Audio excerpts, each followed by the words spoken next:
Rain hammered against bulletproof windows while Manhattan's elite drowned themselves in champagne and lies. Vivian Hale stood frozen in emerald silk, watching her husband flirt with another woman like she didn't exist. 4 years of marriage, 4 years of being invisible. Tonight, she would disappear for real, but not the way anyone expected.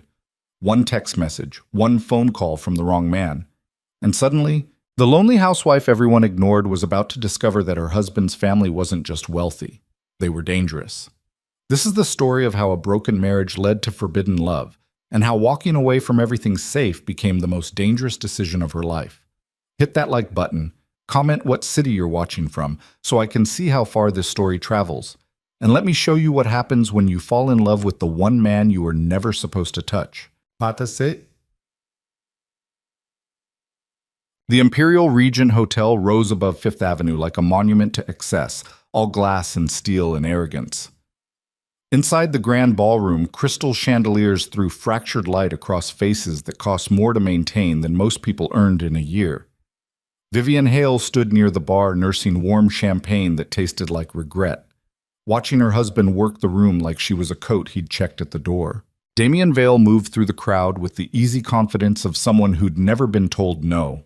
Tall, handsome in that sharp-featured way that photographs well, expensive suit tailored to hide the softness creeping into his midsection.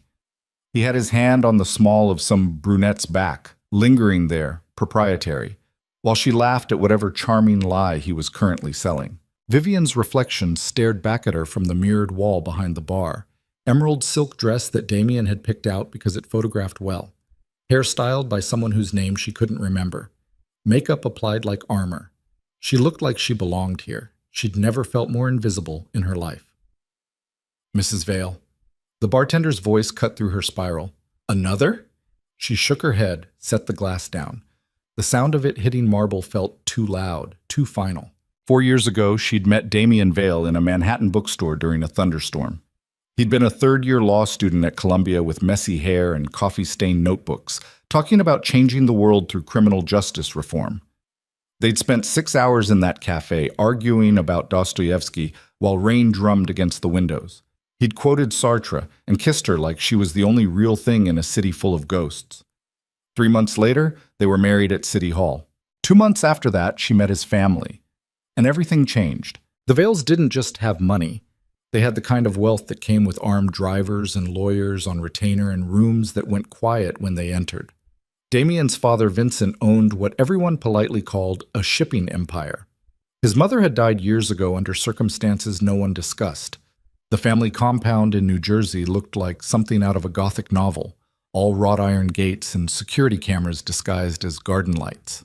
Damien transformed the moment they moved into the penthouse his father bought them.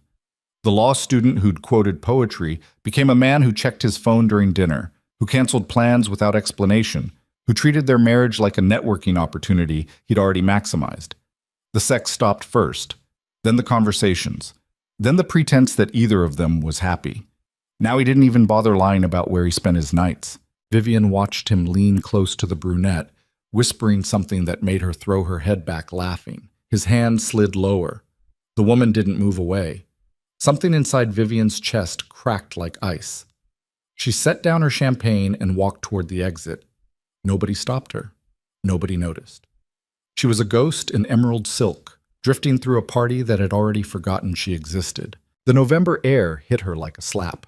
Rain came down in sheets, soaking through her dress in seconds. She stood on the sidewalk while taxis hissed past, their headlights turning the wet pavement into rivers of gold.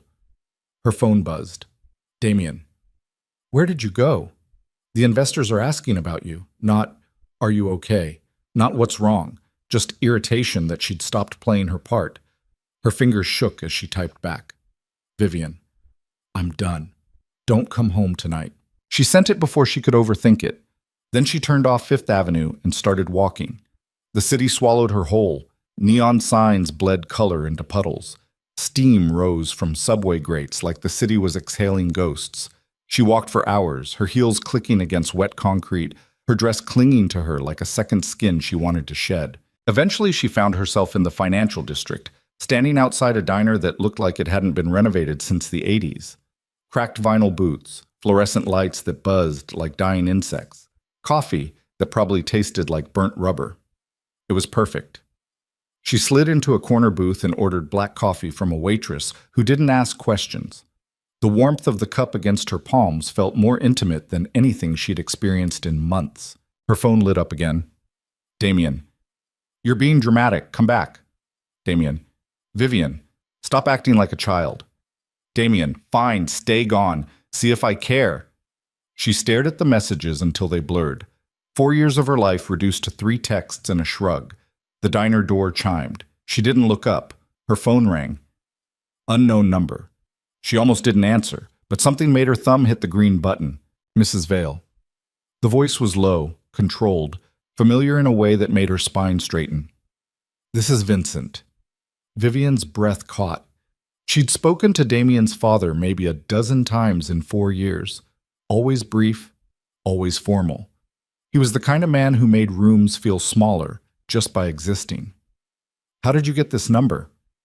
I pay attention to the people my son doesn't. A pause. You left the gala. How did you? I pay attention, he repeated. Where are you? She should hang up. She should tell him to go to hell. Instead, she heard herself say, a diner, Wall Street. Stay there. Someone's coming for you. I don't need sass. There are things you deserve to know about your husband, about this family, but not over the phone. The line went dead. Vivian sat frozen, the coffee going cold in her hands.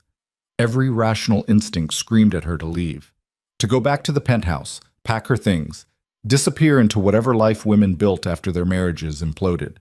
But she stayed. 23 minutes later, a black SUV pulled up outside the diner window. The driver who emerged wore a tailored coat that didn't quite hide the weapon holstered at his hip. He scanned the street with the kind of awareness that came from military training or something worse. He entered the diner, made eye contact with Vivian, and nodded once. Mrs. Vale. Mr. Vale is expecting you. Her hand shook as she slid out of the booth. Where? Home. The drive took 40 minutes through rain that turned the Garden State Parkway into a blur of red taillights and gray nothing. The driver didn't speak. The radio played soft jazz that felt wrong for the knot of dread tightening in Vivian's stomach.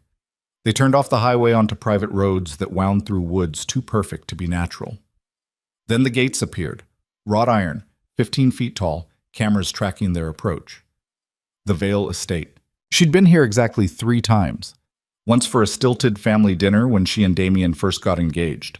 Once for a Christmas party where she'd spent 4 hours making small talk with people whose names she forgot immediately. Once for Vincent's 60th birthday, where Damien had gotten drunk and they'd fought in the car all the way home. The house rose from manicured lawns like something out of a darker century. Georgian architecture, all symmetry and cold elegance. Lights glowed in windows that seemed to watch her approach. The driver opened her door. She stepped onto gravel, her ruined heels sinking slightly. This way, Mrs. Vale. He led her not to the main entrance, but around the side, through gardens that probably looked beautiful in daylight. Now they were just shadows, and the whisper of wind through bare branches. They entered through a side door into a hallway she didn't recognize. Marble floors, dark wood paneling, paintings that probably cost more than she'd earn in a lifetime. The driver stopped at a heavy oak door, knocked twice, and stepped aside. Come in, Vivian. Vincent Vale's voice carried through the wood like smoke. She pushed the door open. The library. Floor-to-ceiling shelves packed with leather-bound books that looked actually read, not decorator purchases.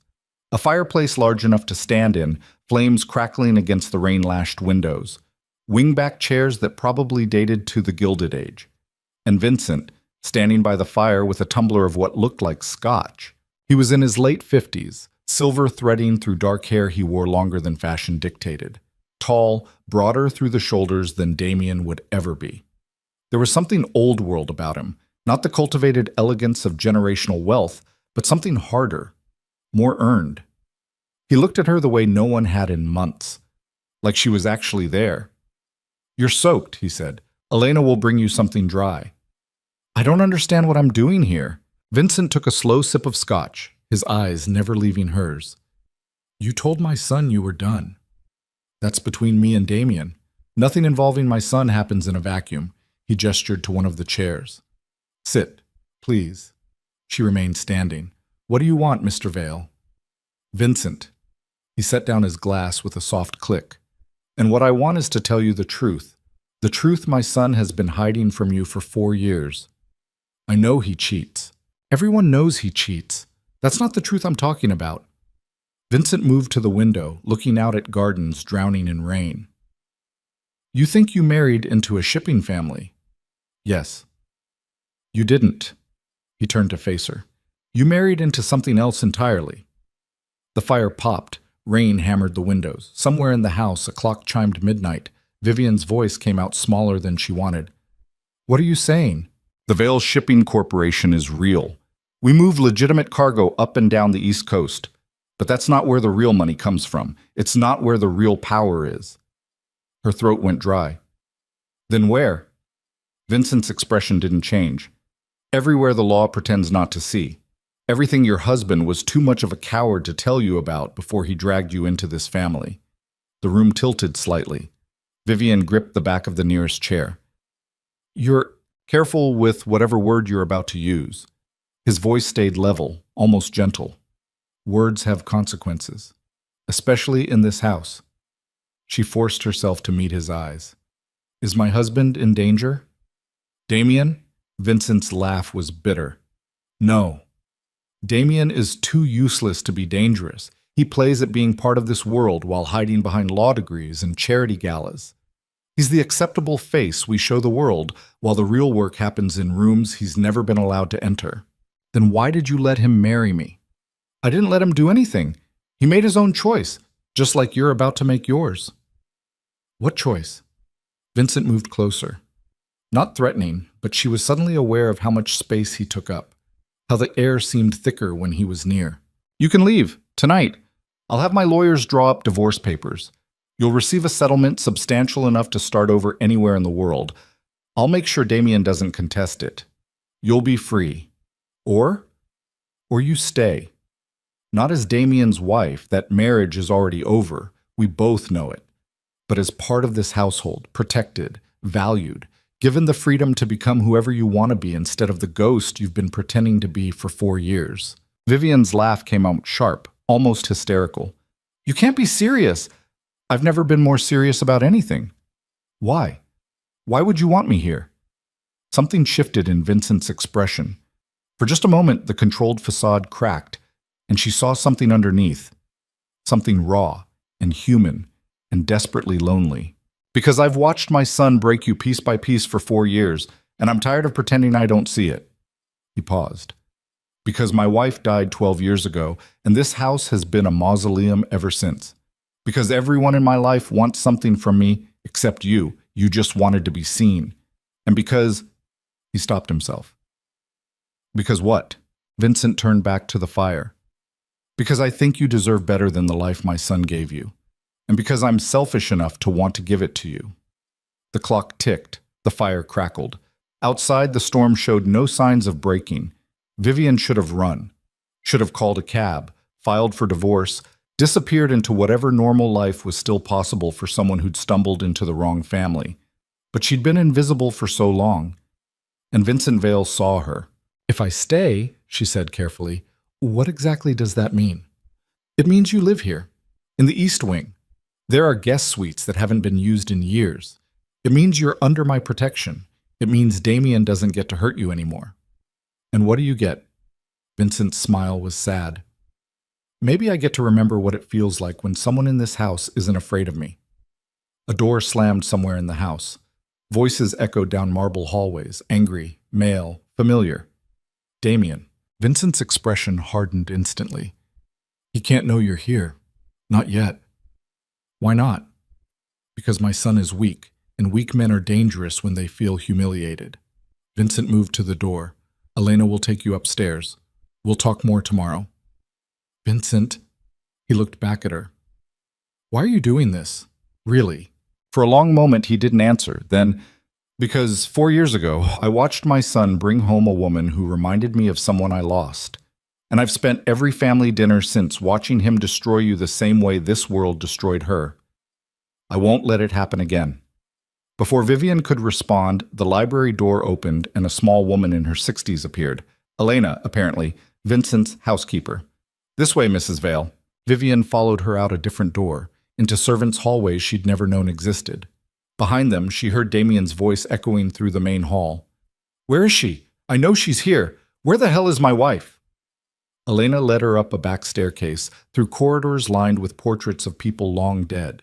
They stopped at a door near the end of the east wing. Mr. Vincent had this prepared earlier, Elena said, opening it to reveal a suite that looked like it belonged in a boutique hotel. Four-poster bed, windows overlooking gardens she couldn't see in the dark, a bathroom with a clawfoot tub. How did he know I'd come? Elena's smile was knowing. Mr. Vincent knows things, always has. She moved to the wardrobe, pulled out a silk robe. There are clothes in here. Probably the wrong size, but they'll do until tomorrow. Bathroom has everything you need. Don't leave this room tonight. The house isn't safe when the young Mr. Vale is upset. She left before Vivian could ask what that meant. Alone, Vivian moved to the window. Below, she could see the gardens, the distant lights of the security gate.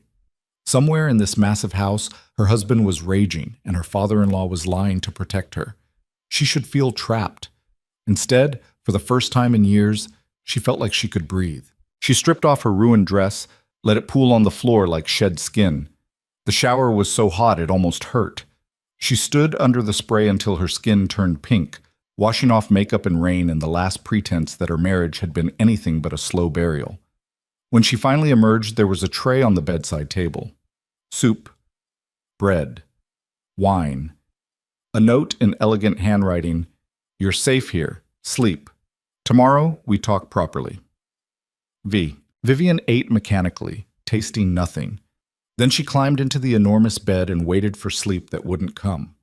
Outside her window, the storm raged on. Somewhere in the house, Damien was still shouting. And Vivian lay in the dark, realizing that walking away from her marriage had led her somewhere far stranger and more dangerous than she'd ever imagined. But for the first time in 4 years, she wasn't lonely, and that terrified her more than anything else. Vivian woke to unfamiliar silence. Not the silence of the penthouse, that had always been filled with the hum of climate control and the distant rumble of traffic 40 floors below.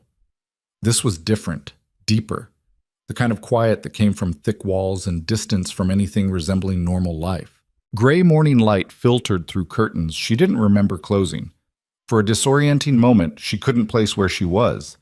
Then it came back in fragments: the rain, the diner, the black SUV, Vincent's voice saying, "You're safe here," like safety was something he could actually promise. She sat up slowly, muscles aching from tension she'd carried all night.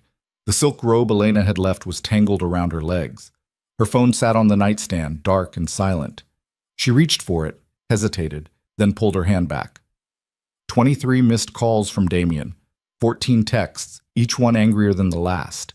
3 voicemails she didn't want to hear. She turned the phone face down and made herself stand. The bathroom mirror showed someone she barely recognized. No makeup, hair a mess. The expensive highlights Damien had insisted on were growing out, leaving her natural dark blonde visible at the roots.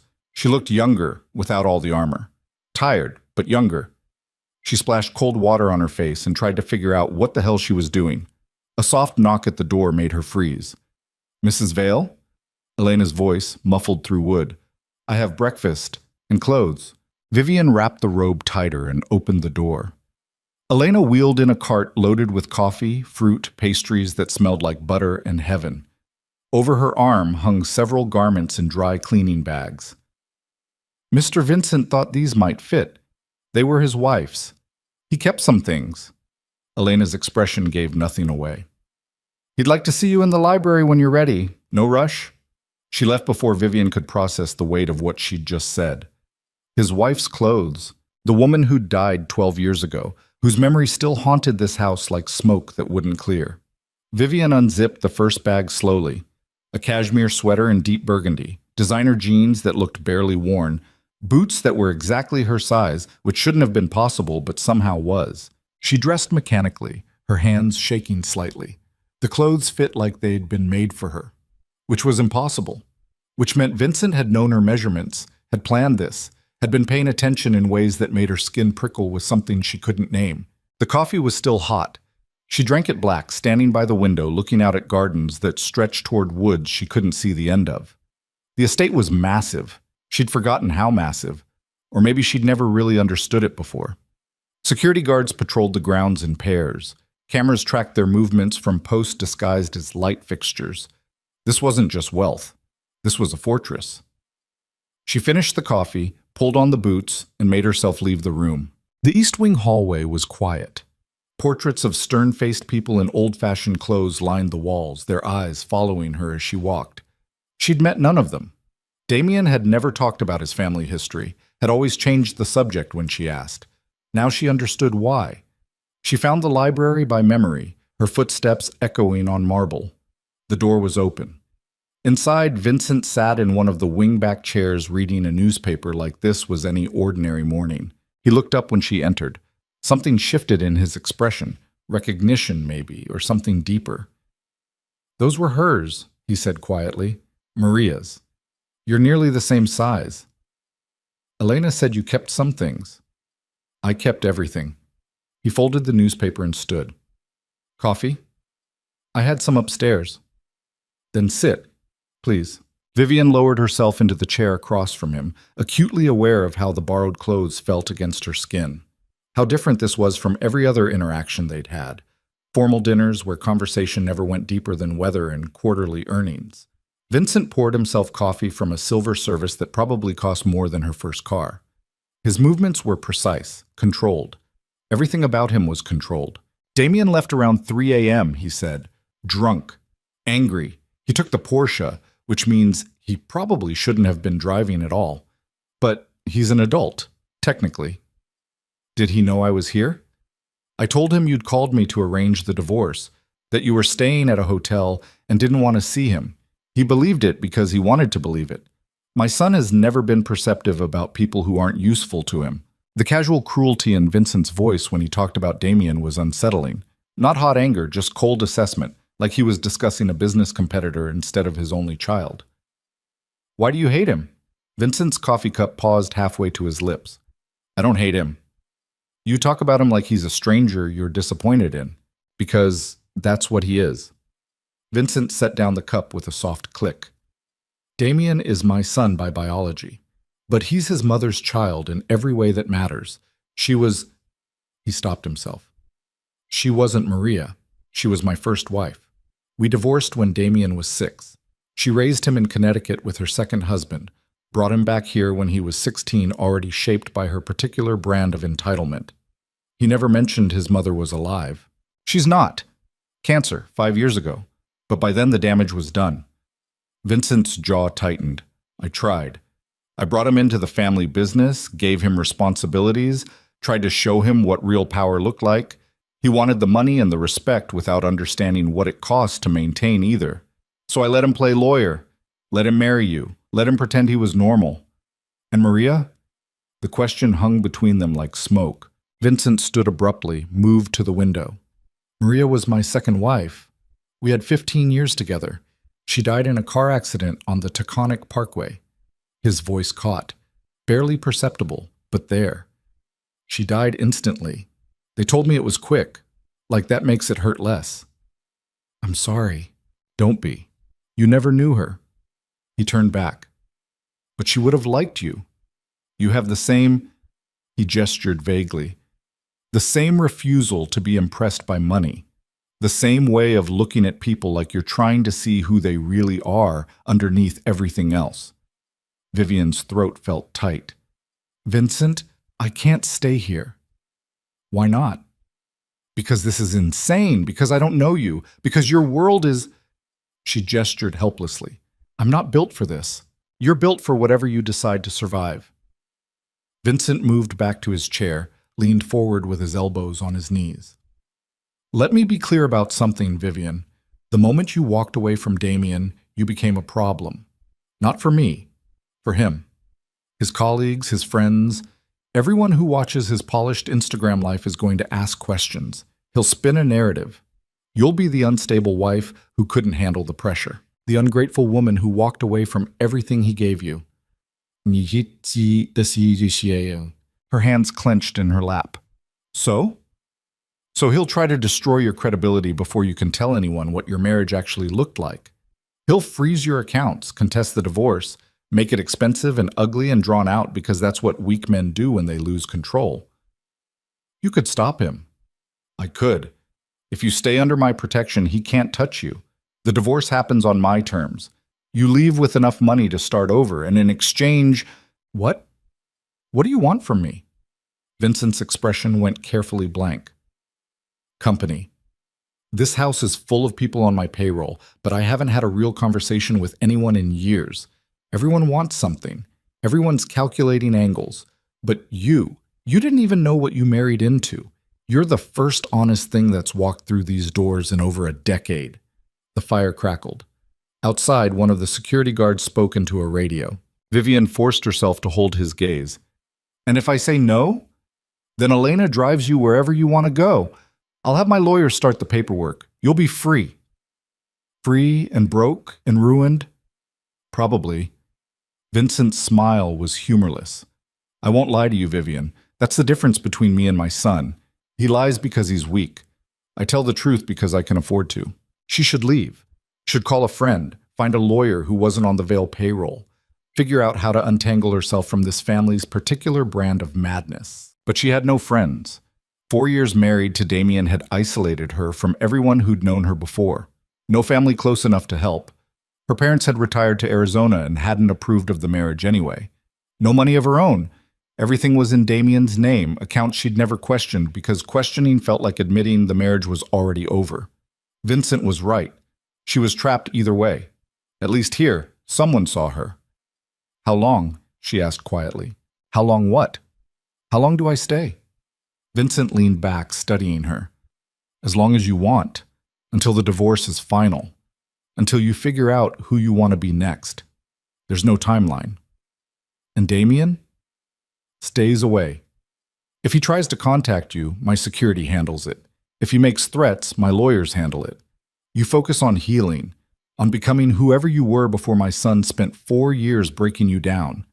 The words settled over her like snow, cold and quiet, and somehow comforting. Okay, Vivian heard herself say. Okay. Something shifted in Vincent's expression. Relief, maybe, or something more complicated. Then we should discuss logistics. Elena will help you get whatever belongings you need from the penthouse. I'll have my legal team start divorce proceedings. And you, he paused, you should eat something. You barely touched breakfast. I'm not hungry. You need to eat anyway. Vincent stood, offering his hand. Come, let me show you the house properly. If you're going to be here, you should know where everything is. Vivian took his hand without thinking. His palm was warm, calloused in a way that surprised her. These weren't the hands of someone who'd spent his life behind a desk. These were hands that had built things, destroyed things. He pulled her to her feet and didn't immediately let go. They stood there for a moment, too close, his hand still wrapped around hers. Then Vincent stepped back, clearing his throat. This way. He led her through corridors she'd never seen, pointing out rooms with casual commentary that revealed more than he probably meant to. The music room where Maria used to play piano until 2 in the morning. The conservatory that hadn't been used since she died. The East Terrace where she'd grown orchids that Vincent still paid someone to maintain, even though he never went out there anymore. Every room was a shrine to a woman 12 years dead. And Vivian was wearing her clothes. You still love her, she said, as they stood in the conservatory, surrounded by blooms that thrived without their caretaker. Always will. Vincent touched one of the orchid petals gently. But love doesn't mean I'm not lonely. It just means I'm particular about who I let fill the space she left. Is that what I'm doing? Filling space? Vincent turned to look at her. Really look at her. No. You're doing something much more dangerous. You're making me remember what it felt like when someone in this house wasn't afraid of me. Before Vivian could respond, his phone buzzed. He glanced at it, frowned. Problem? Damien filed a missing persons report. He's telling the police you've been kidnapped. Vincent's voice stayed level. Dramatic, typical. I'll have our lawyers handle it. He thinks I've been... Vivian's laugh came out sharp, almost hysterical. Of course he does. Of course. This is what I meant about weak men being dangerous. Vincent typed something quickly. He can't accept that you left willingly, that you'd choose anything over the life he gave you. So he's creating a narrative where you're the victim and he's the hero trying to save you. What do we do? You do nothing. I handle it. Vincent pocketed his phone. In the meantime, you stay inside the grounds. Don't contact anyone from your old life. Don't post on social media. Let Damien spin his story while we build our case. The conservatory suddenly felt smaller, colder. I'm trapped here. You're protected here. There's a difference. Is there? Vincent moved closer, not threatening but solid, present in a way Damien had never been. I need you to trust me, Vivian, just for a little while. Can you do that? She wanted to say no, wanted to run, to fight, to do anything but surrender control to another man who thought he knew what was best for her. But she was so tired of fighting alone. Okay, she whispered. But Vincent, if you're lying to me, if this is some game, then you walk away. No consequences. I give you my word. His word. Like that meant something. Like promises from men had ever protected her before. But what choice did she have? She nodded once, and Vincent's shoulders dropped slightly, tension releasing. Good. Now come. Elena's making lunch and she gets offended when people skip meals. The next 3 weeks passed in a strange suspension of reality. Vivian lived in the East Wing like a well-kept ghost. Elena brought meals, Vincent's security team screened her calls. Lawyers filed paperwork she signed without fully understanding. The divorce machine churned forward while she existed in a bubble of borrowed time and borrowed clothes. She saw Vincent every day. At first it was just meals. Breakfast in the library, lunch in the sunroom, dinner in the formal dining room that felt absurdly large for 2 people. They talked about books, about the gardens, about everything except the situation they were in. Then the conversations deepened. Vincent told her about growing up in Brooklyn, the son of Italian immigrants who'd built their fortune through means that weren't discussed in polite company. About watching his father die young from a heart attack that was probably a hit made to look natural. About inheriting an empire at 23 and realizing too late what that empire really cost. Vivian told him about studying literature at a state school she'd paid for herself. About teaching high school English until Damien convinced her to quit and focus on being a proper wife. About the slow erasure of herself, piece by piece, until she couldn't remember who she'd been before. They both avoided talking about Maria, or about why Vivian's presence in the house felt less like refuge and more like something neither of them could name. The breaking point came on a Wednesday afternoon in late November. Vivian had been reading in the library when Vincent returned from whatever business he conducted in the city. He looked exhausted, tie loosened, jacket discarded, shadows under his eyes that made him look older than 57. Bad day? She asked. Vincent poured himself scotch and drank half of it in one swallow. Damien's trying to contest the divorce, claims you were coerced, that I've been holding you against your will. That's insane. It's strategic. If he can prove coercion, he gets to control the narrative, paint himself as the victim, maybe even implicate me in something the feds can use. Vivian set down her book. What do you need me to do? Give a deposition. On record. Explaining that you left willingly, that you're here by choice. Vincent drained the rest of his scotch. But once you do that, there's no going back. You'll be declaring war on my son publicly. He won't forgive it. I declared war when I left. This is different. This is choosing me over him, openly. The consequences, I know the consequences. Vivian stood, moved closer. Vincent, I haven't been happy in 4 years. Whatever happens, it can't be worse than the life I already left behind. Something in his expression cracked. Just for a moment, she saw past the control to the loneliness underneath. The man who'd loved and lost and built walls so thick nothing could get through. Except somehow she had. You're stronger than you know, Vincent said quietly. Or stupider. No, strong. He reached out like he might touch her face, then caught himself. Maria used to say that too, that she was stupid for loving me. But she wasn't. She just saw something in me worth saving. Do you need saving? Vincent's laugh was bitter. I'm past saving, but maybe... He stopped himself. Maybe what? Maybe I can still protect something good. Someone good. Before this world ruins her the way it ruins everything else. They stood there in the library, the November afternoon fading into twilight beyond the windows, the fire crackling softly. Vivian should step back. Should remember that Vincent Vale was dangerous in ways she didn't fully understand. That proximity to him came with consequences she couldn't predict.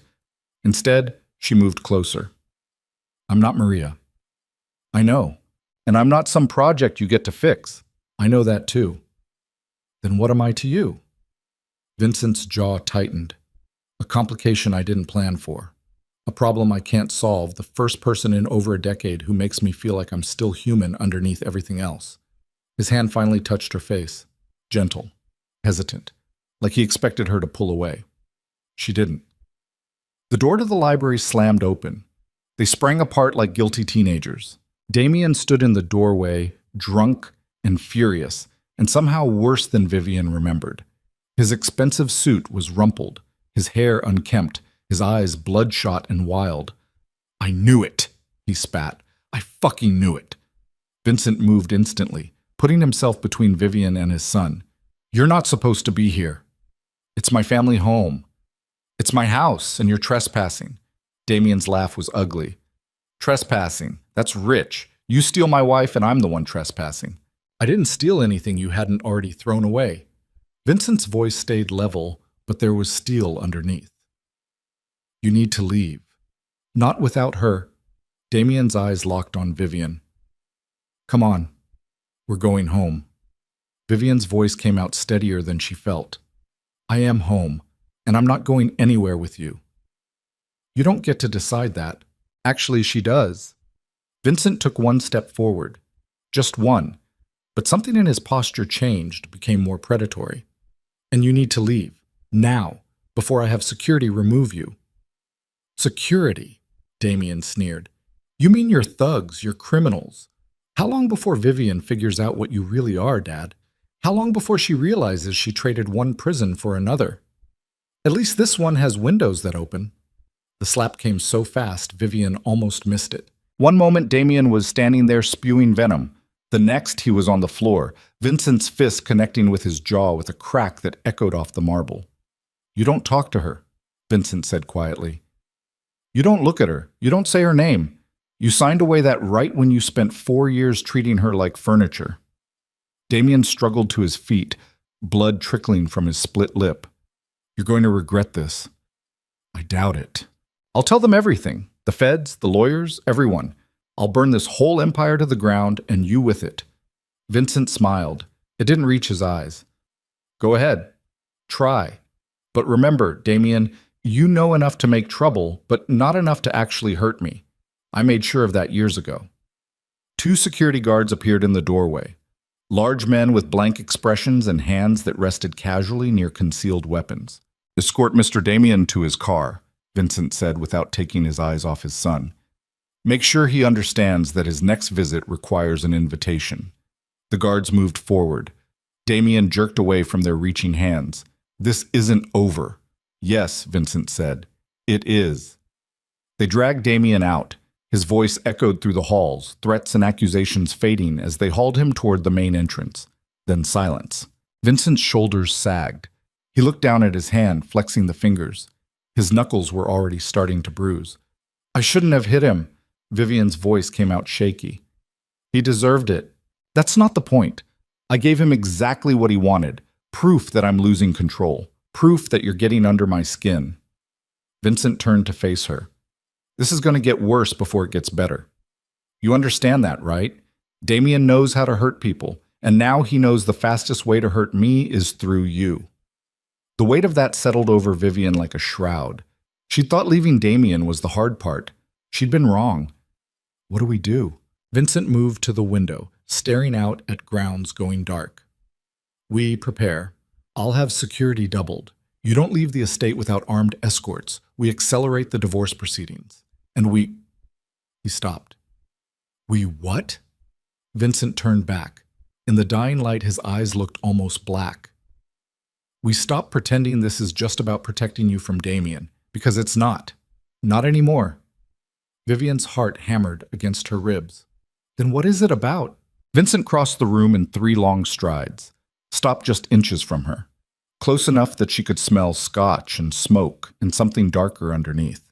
It's about the fact that I haven't felt this alive in 12 years, that I wake up thinking about whether you'll join me for coffee, that I catch myself listening for your footsteps in the hallway like a goddamn teenager.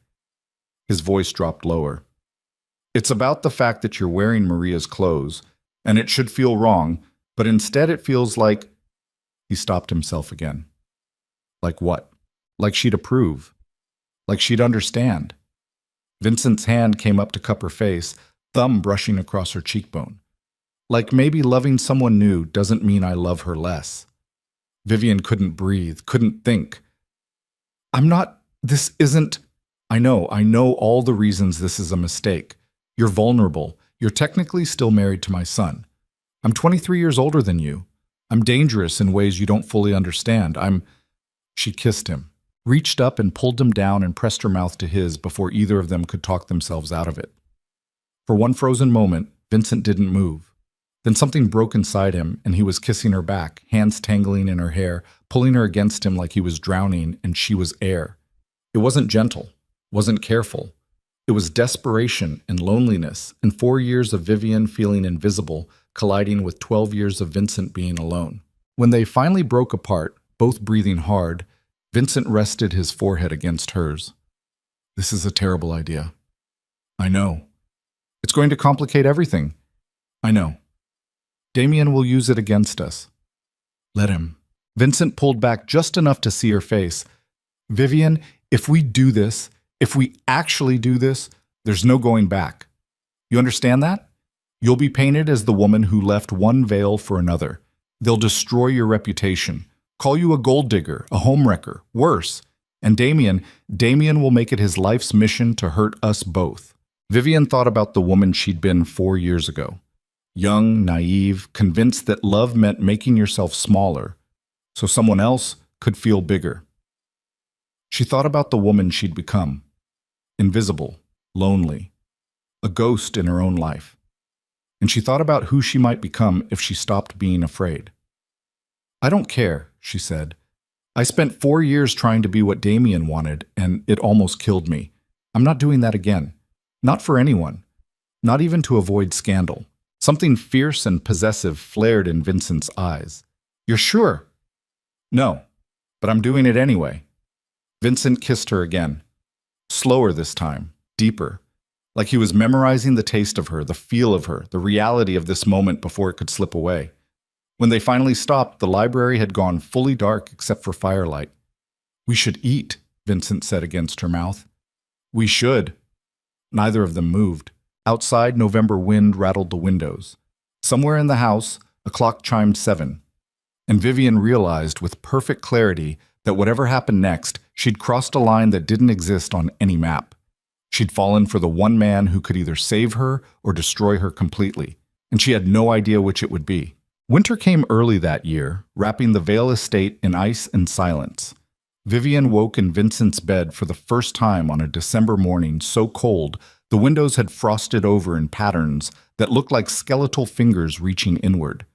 She lay still for a moment, listening to his breathing beside her, trying to reconcile the fact that she'd slept in the arms of a man who terrified half of New York's underworld. He didn't feel terrifying. Not with his face relaxed in sleep, the harsh lines softened, one hand still resting against her hip. Like even unconscious, he needed to know she was real. She slipped out carefully, pulled on one of his shirts that hung to her thighs, and padded barefoot to the window. The grounds looked like a photograph, perfect white snow unmarred except for the tracks of security patrols. Armed men keeping watch while she'd been tangled up in sheets with their boss. The thought should have made her laugh. Instead, it made her stomach twist. Come back to bed, Vincent's voice, rough with sleep. She turned. He was propped up on one elbow, watching her with an expression she couldn't quite read. Possessive, maybe. Or hungry. Or both. It's almost 8. I don't care. Don't you have... She gestured vaguely. Empire things to attend to? Vincent smiled, slow and dangerous. The Empire can wait. Come here. She should resist, should establish boundaries, should remember that sleeping with Vincent Vale complicated an already impossible situation. Instead, she crossed back to the bed and let him pull her down into warmth, and the kind of kissing that made her forget why she'd ever thought leaving was a good idea. They stayed tangled together until almost 10, talking in the broken fragments of people learning each other's bodies and histories simultaneously. Vincent told her about the scar on his shoulder from a knife fight when he was 19. She told him about the time she'd broken her wrist falling off a horse at summer camp. He traced the constellation of freckles across her collarbone. She mapped the silver threading through his dark hair. It felt normal, domestic, like they were just two people falling into something that might become love, instead of a mafia king and his son's abandoned wife playing with fire that could consume them both. The illusion shattered when Elena knocked precisely at 10:15 with coffee and the morning's crisis. "Mr. Vincent?" Her voice carried through the heavy door. "We have a situation." Vincent was dressed and dangerous again in under 3 minutes. Vivian pulled on clothes from the overnight bag she'd brought to his room, her hands shaking slightly as reality crashed back in. In the library, 3 men waited. Vivian recognized one of them, Marco, Vincent's head of security, built like a tank and just as subtle. The other 2 were strangers, well-dressed, cold-eyed, the kind of men who made careers out of not being remembered. "Mrs. Vale," Marco nodded at her. "You should probably hear this too." Vincent's jaw tightened, but he didn't argue. He gestured for her to sit, positioned himself beside her chair like a barrier between her and whatever was coming. "Talk," Vincent said. Marco slid a manila folder across the desk. "Damien's been busy. He's not just talking to divorce lawyers anymore." Vincent opened the folder. His expression didn't change, but something went very still in his eyes. "How long?" "At least 6 weeks, maybe longer. The tail we had on him spotted 3 meetings with Agent Carson in the past month alone." Vivian's stomach dropped. "Agent Carson?" "FBI." Vincent's voice stayed level. "Organized crime division. He's been trying to build a case against the family for years. Never had enough evidence that would stick. Until now," one of the strangers said. "Your son's been feeding him details, shipment schedules, money transfers, names of everyone in your network from here to Baltimore." Vincent closed the folder with a soft snap. "How much does he actually know?" "Enough to hurt you, not enough to destroy you. He was never high enough in the organization to access the real sensitive material." Marco shifted his weight. "But combined with what the feds already suspect, it gives them probable cause for warrants, surveillance, maybe even RICO charges if they get creative." The word hung in the air like poisoned gas. RICO. Racketeering. The kind of federal case that could dismantle entire organizations and send everyone involved to prison for decades. Vivian's voice came out smaller than she wanted. "Why would he do this?" Vincent laughed, bitter and sharp. "Because I chose you. Because hitting me was the closest he's come to standing up to me in his entire pathetic life. Because weak men burn everything down when they realize they'll never be strong enough to build anything worth keeping." "Can we contain it?" Marco asked. "Maybe. If we move fast." Vincent stood, began pacing. "What's Carson's timeline?" "Unknown. But one of our contacts in the Bureau says they're preparing warrant applications. Could be days, could be weeks." "Then we have to assume days." Vincent turned to the 2 strangers. "I want every shipment rerouted through legitimate channels. Every questionable transaction buried under 6 layers of legal paperwork. Everyone in the network goes dark for the next month. No meetings, no calls, nothing the feds can trace." "That's going to cost us," one of them said. "I don't care what it costs. Do it." They nodded and left. Marco lingered. "There's something else," he said carefully. "Damien's also been talking to the Corsaros." Vincent went very still. "Say that again." "Leon Corsaro's people reached out to him 2 weeks ago. We don't know what was discussed, but my son is stupid enough to think making deals with our biggest rival is somehow going to protect him from me." Vincent's hands clenched into fists. "Does Leon know about Vivian?" "We have to assume yes." The temperature in the room seemed to drop 10 degrees. Vivian forced herself to speak. "Who is Leon Corsaro?" Vincent turned to look at her. For the first time since she'd known him, she saw something close to fear in his eyes. "Someone who's been trying to take over Vale territory for 5 years. Someone who doesn't play by the old rules. Someone who—" He stopped himself. "Someone you need to be protected from." Marco, I want security tripled. No one comes on or off this property without my explicit approval. And get me everything we have on Leon's movements for the past month. Already on it. Marco headed for the door, paused. Vincent, if Damien's really working with the Corsaros, if he's that far gone, then he's already dead. He just doesn't know it yet. Marco left. Silence crashed down like a wave. Vivian stood slowly, her legs unsteady. What does that mean? He's already dead? Vincent moved to the window, staring out at snow-covered grounds that looked peaceful and felt like a prison. It means my son crossed a line that can't be uncrossed. Working with the feds is one thing. That's just stupidity and wounded pride. But going to the Corsaros, that's treason. In our world, you don't recover from that. Our world. Vivian's voice came out sharp. I'm not part of your world, Vincent. I'm a literature teacher who made bad choices and ended up in a situation I don't understand. Don't pretend You became part of this world the moment you chose to stay. The moment you chose me. Vincent turned to face her. And I'm sorry for that. I'm sorry I let myself want you badly enough that I stopped thinking clearly about what keeping you close would cost. But we're past apologies now. We're into survival. Survival from what? From your son? From the FBI? From mysterious criminals I've never even heard of? From all of it. Vincent crossed to her, gripped her shoulders gently. Listen to me. Leon Corsaro is not like the old families. He doesn't respect tradition or honor or any of the codes that keep this world from descending into complete chaos. He sees weakness and he exploits it. And you, his jaw tightened, you're my weakness now. Damien knows it. Leon knows it, which means you're a target. The words settled over her like a burial shroud. Maybe I should leave. Where? Where would you go that they couldn't find you? Somewhere. Anywhere. I could disappear. You could try. Vincent's hand slid from her shoulders to frame her face. But I'd find you, and if I can find you, so can they. The only place you're safe is here, with me, under my protection. Your protection. Vivian pulled away from his touch. You mean your control. Call it whatever you want, but it's the only thing keeping you alive. The casualness in his voice when he said it, like death was just another logistical problem to be managed, made something crack inside her chest. This was a mistake, she whispered. All of it. I should have just taken your first offer. The money, the clean break, disappearing into whatever life was possible after Damien.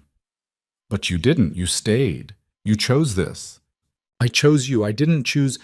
She gestured helplessly. This. Federal investigations and death threats and living like a prisoner in a mansion with armed guards. Vincent's expression went cold. Then leave. I'll have Elena pack your things. I'll give you enough money to start over anywhere in the world. But once you walk out that door, I can't protect you anymore. And when Leon's people find you, and they will find you, you'll be on your own. It wasn't a threat, just a statement of fact delivered in the same tone he might use to discuss the weather. And that was somehow worse. Vivian sank into the nearest chair, her head in her hands. How did this become my life? Vincent knelt in front of her, pulled her hands away from her face so she had to look at him. Because you fell in love with the wrong man twice. First with my son, who was too weak to deserve you. Then with me, who's too dangerous to keep you safe. His thumb brushed across her knuckles. But I'm trying, Vivian. I'm trying to protect you from consequences you didn't sign up for. So I need you to trust me, just a little longer. She wanted to believe that Vincent Vale, criminal, killer, king of an empire built on violence, could actually shield her from the storm gathering on the horizon. But trust was a luxury she couldn't afford anymore. The attack came 3 days later. Vivian was in the conservatory with Elena, learning how to care for Maria's orchids. It was early afternoon, weak winter sun filtering through glass walls, the smell of earth and blooms filling air that felt almost normal. Then the shooting started. The first gunshot sounded like a car backfiring. The second made Elena grab Vivian's arm and drag her down behind a marble planter. "Stay low," Elena hissed. "Don't move." More gunshots. Closer now. The glass walls of the conservatory spiderwebbed with cracks. Something hot whined past Vivian's ear, and she realized with numb horror that someone was shooting at them. Security alarms shrieked. Men shouted. Boots pounded across gravel. Elena had a gun in her hand. Vivian didn't even know where it had come from. "When I say run," Elena said, "you run for the house. Don't stop. Don't look back. Understand?" Vivian nodded, her throat too tight for words. "Now!" They ran. Vivian's feet slipped on the pathway. Elena half dragged her forward while bullets chewed up the ground behind them. The conservatory glass shattered completely, raining down in a deadly waterfall. They made it to the side entrance. Marco was there, weapon drawn, face grim. "Inside now!" He shoved them through the door and locked it behind them. Outside, the gunfire intensified. Men screamed. Something exploded with a sound that rattled the windows. Elena pushed Vivian toward the basement stairs. "Safe room. Move." The basement was a maze of corridors Vivian had never seen. Elena navigated them like she'd made this run 1,000 times, which maybe she had. They reached a reinforced steel door. Elena punched in a code and pushed Vivian inside. The safe room was exactly what it sounded like. Concrete walls, filtered air, supplies to last weeks. A bank of security monitors showed different angles of the estate. On screen, Vivian watched Marco and 6 other men exchange fire with attackers she couldn't quite see through the smoke and chaos. "Where's Vincent?" Her voice came out ragged. "On his way. He was in the city." Elena checked her weapon. "He'll be here." "What if—" "He'll be here." They waited. Minutes stretched like hours. On the monitors, the firefight raged. One of the attackers went down. Then one of Vincent's men. The screen showed blood on snow, bodies falling, the kind of violence Vivian had only ever seen in movies. This was real. This was her life now. 45 minutes after it started, the shooting stopped. Elena's radio crackled. "Compound secure. Hostiles retreated. 4 casualties on our side, 7 on theirs." "Vincent?" Elena demanded. Static. Then, "In the library. Wants to see Mrs. Vale." Elena looked at Vivian. "You ready?" "No?" "Good answer. Come on." The house looked like a war zone. Bullet holes in marble. Blood tracked across pristine floors. The smell of gunpowder and smoke hanging in the air like a curse. Vincent stood in the library surrounded by his security team, a tablet in his hands, his expression carved from stone. There was blood on his sleeve, but he didn't seem to notice. He looked up when Vivian entered. Something in his face cracked. "You're not hurt?" "No, Elena." "Good." He turned to Marco. "I want IDs on every single one of the bodies outside. I want to know who sent them, who paid them, and what they thought they'd accomplish. And I want it by tonight." "Already working on it." Vincent dismissed them all with a gesture. The room cleared until it was just him and Vivian. He crossed to her, pulled her against him hard enough that she felt the tremor running through his body. "I almost lost you." Vivian's hands fisted in his shirt.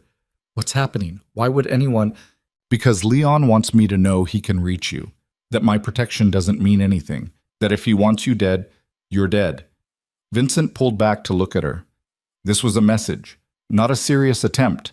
If they'd really wanted you gone, they would have used more men, better planning. This was Leon showing me he knows my weakness. Then give him what he wants. End this. Make whatever deal. "There is no deal." Vincent's voice went flat. "The only thing Leon wants is everything I have. My territory, my business, my life. And now that he knows about you, he'll use you to break me. The question is whether I let him." The words hung between them like a blade.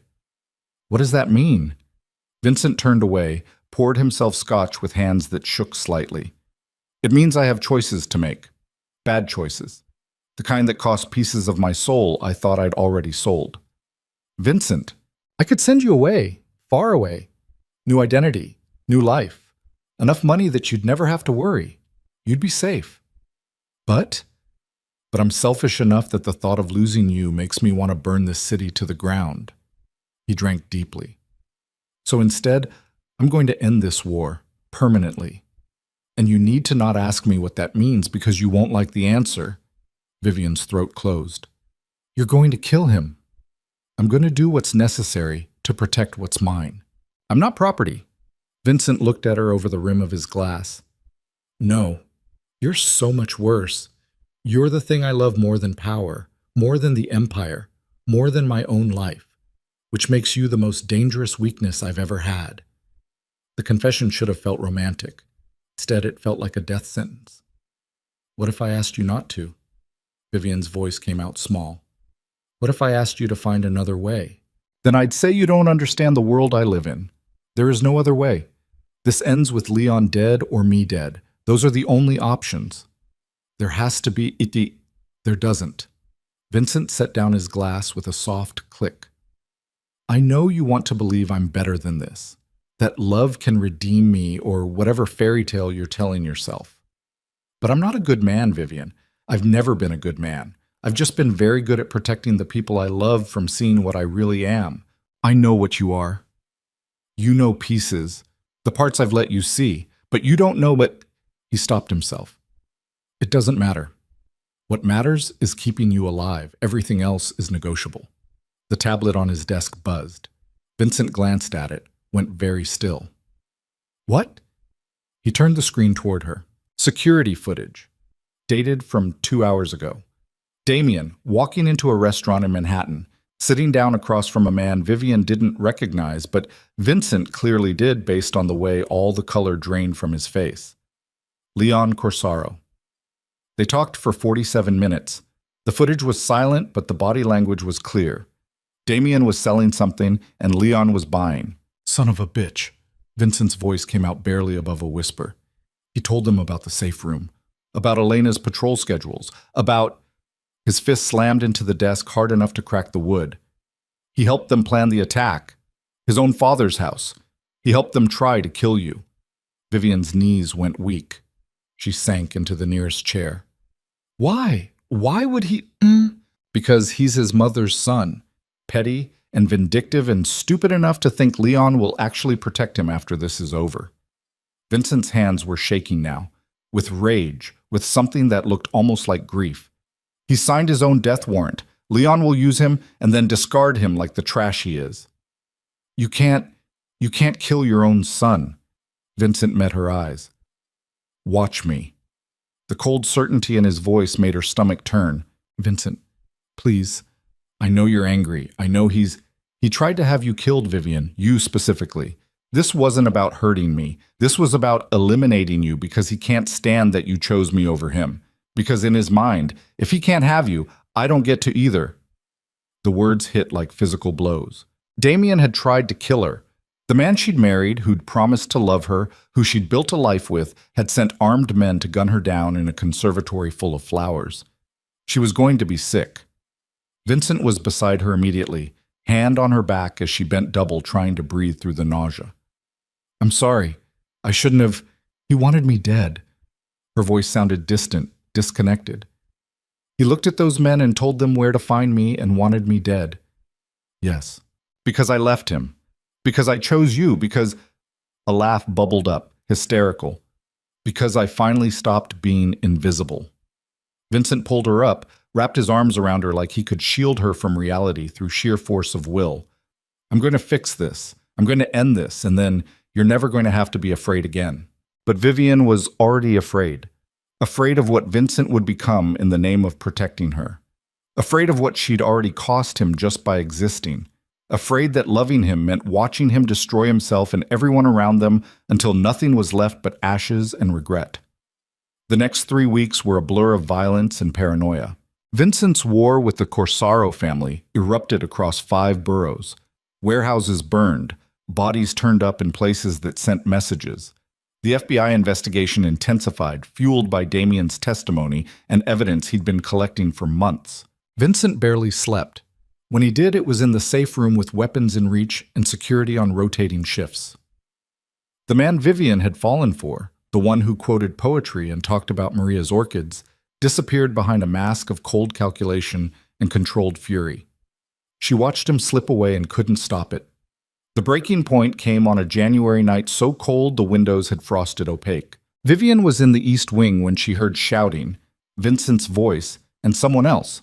She moved toward the library, her feet silent on marble. The door was cracked open. Through it, she saw Vincent with a man on his knees. Blood on the floor, a gun in Vincent's hand. Where is he? The man whimpered. I don't know, I swear, Mr. Vale, I don't. You're one of Leon's lieutenants. You know exactly where he is. Vincent cocked the gun. Tell me or I decorate the walls with your brain. Vincent. Marco's voice, careful. Maybe we should... Should what? Be reasonable? Leon sent 15 men to my home to kill the woman I love. Reasonable ended when they opened fire. Vivian's hands covered her mouth, holding back the sound that wanted to escape. This was Vincent. This was the man she'd chosen. Not the version who brought her coffee or held her while she cried or made her feel seen for the first time in years. This monster who could execute someone in his library without a flicker of hesitation. The man on his knees sobbed. Please, I have kids. So did the security guard Leon's men shot outside the conservatory. He had 3. They'll grow up without a father because your boss wanted to prove a point. Vincent pressed the gun to the man's temple. Last chance. Where is Leon Corsaro? The shipping yard. Red Hook. He's there tonight overseeing... The gunshot was deafening. Vivian ran. Didn't think, just turned and ran back to the east wing, her breath coming in ragged gasps, her vision blurring. She made it to her bathroom before she vomited, her whole body shaking. She'd known. Intellectually, she'd known what Vincent was, what he'd done, what he was capable of. But knowing and seeing were different things. Behind her, the door opened. Vincent's reflection appeared in the mirror. He'd washed the blood off his hands, but she could still see it, phantom stains that would never fully disappear. You weren't supposed to see that. Vivian couldn't look at him. But I did. I'm sorry. Are you? She turned, finally meeting his eyes. Are you actually sorry you killed that man? Or are you just sorry I watched? Vincent's jaw tightened. Both. Neither. I don't know anymore. I'm sorry you're in this situation. I'm sorry I brought you into my world. I'm sorry I'm not the man you deserve, but I'm not sorry I'm doing whatever it takes to keep you alive. Even if it destroys you? Even then. Vivian slid down the wall until she was sitting on cold tile, her knees pulled to her chest. I can't do this. Can't do what? Watch you become this. Watch you kill and scheme and turn into exactly the monster everyone thinks you are, all in the name of protecting me. Vincent knelt in front of her, forced her to look at him. I've always been a monster, Vivian. The only difference is now you're seeing it clearly. But I'm the monster who loves you, the monster who will burn the world if it means keeping you safe. And if that's not enough, if you can't live with what I am, then I'll let you go. But I won't stop hunting the people who want to hurt you. I won't stop until every threat is eliminated, whether you're here to see it or not. His words should have frightened her, should have sent her running for the nearest exit and whatever life was possible after Vincent Vale. But she was so tired of running. I love you, she whispered. And I hate that I love you. I hate that you've made me complicit in this. I hate that I'm sitting here covered in someone else's vomit because I watched you execute a man, and my first thought wasn't horror. It was worry that you'd get caught. Something in Vincent's expression softened. That's what love does. It complicates your morality, makes you capable of things you never thought possible. Like staying with a killer, like loving one. They sat there on the bathroom floor while January wind rattled the windows and the house settled around them like a living thing with secrets in every room. Finally, Vincent stood, offered his hand. Come to bed. I don't know if I can.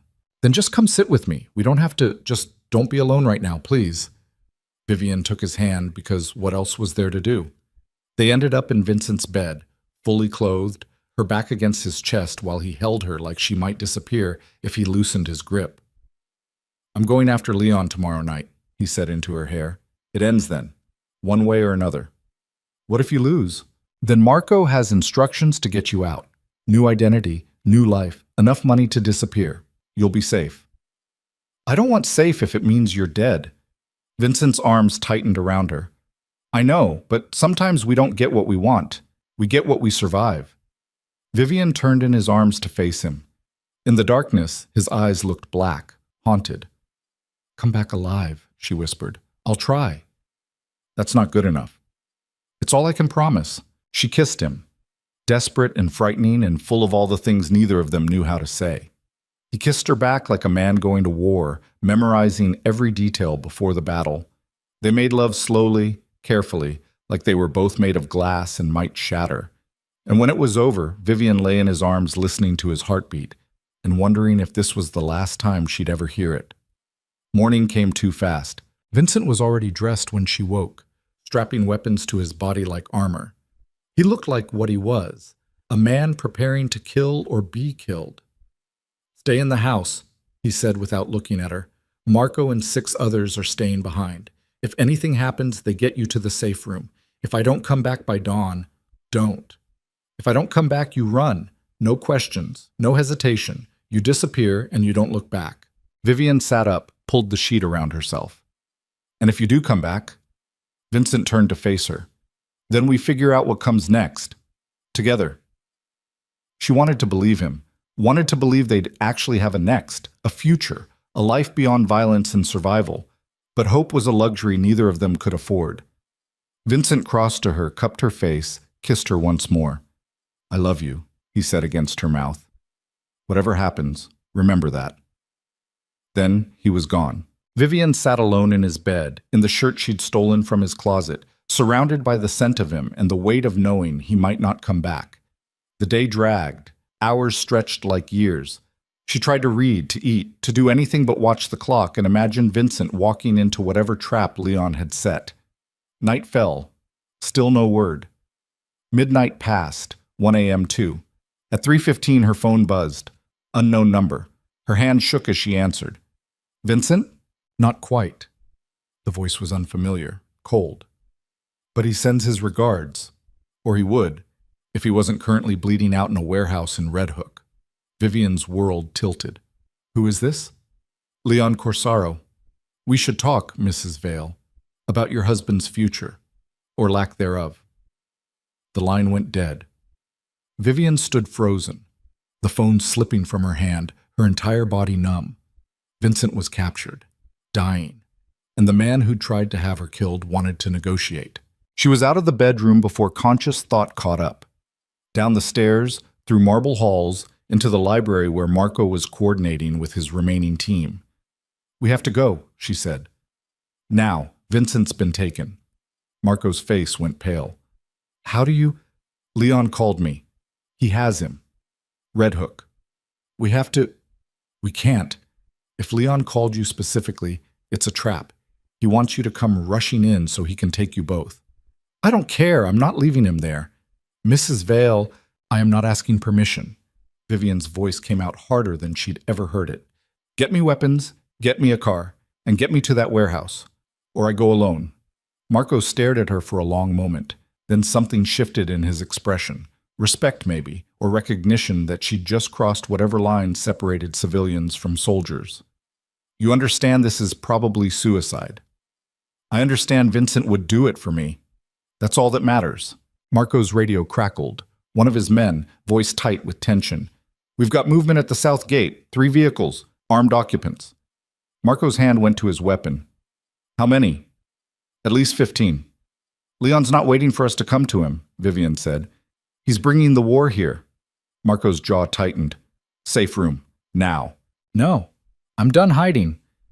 Vivian moved to the desk, opened the drawer where she knew Vincent kept a handgun. She'd watched him check it enough times. "You said Vincent taught you loyalty, taught you what's worth protecting. So protect him. Help me get him back or get out of my way." For 3 heartbeats, Marco didn't move. Then he nodded once. "Gear up. We leave in 5 minutes." Outside, headlights cut through the darkness. The final battle was coming. And Vivian Vale, literature teacher, abandoned wife, the woman who'd stumbled into a criminal empire by accident, was about to discover exactly what she was willing to become to save the man The gun felt heavier than Vivian expected. Cold metal against her palm, weight that meant consequence, meant crossing lines she couldn't uncross. Marco handed her a vest, Kevlar military grade, the kind that stopped bullets but not the terror flooding her veins. "Put it on, tight." Her hand shook as she strapped it across her chest. Through the library windows, headlights cut through darkness like predator eyes. The vehicles stopped at the south gate. Doors opened. Men emerged carrying weapons that looked like they belonged in war zones, not New Jersey estates. "They're not coming in yet," one of Marco's men said, voice tight. "Just watching. Psychological warfare." Marco checked his own weapon with practiced efficiency. Leon wants us scared, wants us to make mistakes. Vivian's voice came out steadier than she felt. How do we get to Vincent? We don't. Not yet. Marco pulled up a map on his tablet. Red Hook Warehouse District is 23 minutes from here, but if we leave now, Leon's men follow us. We get caught in a firefight on the highway with civilians around. People die. Cops get involved. It becomes a mess Vincent would never forgive us for. So what? We just wait? While Vincent bleeds out? Marco's jaw tightened.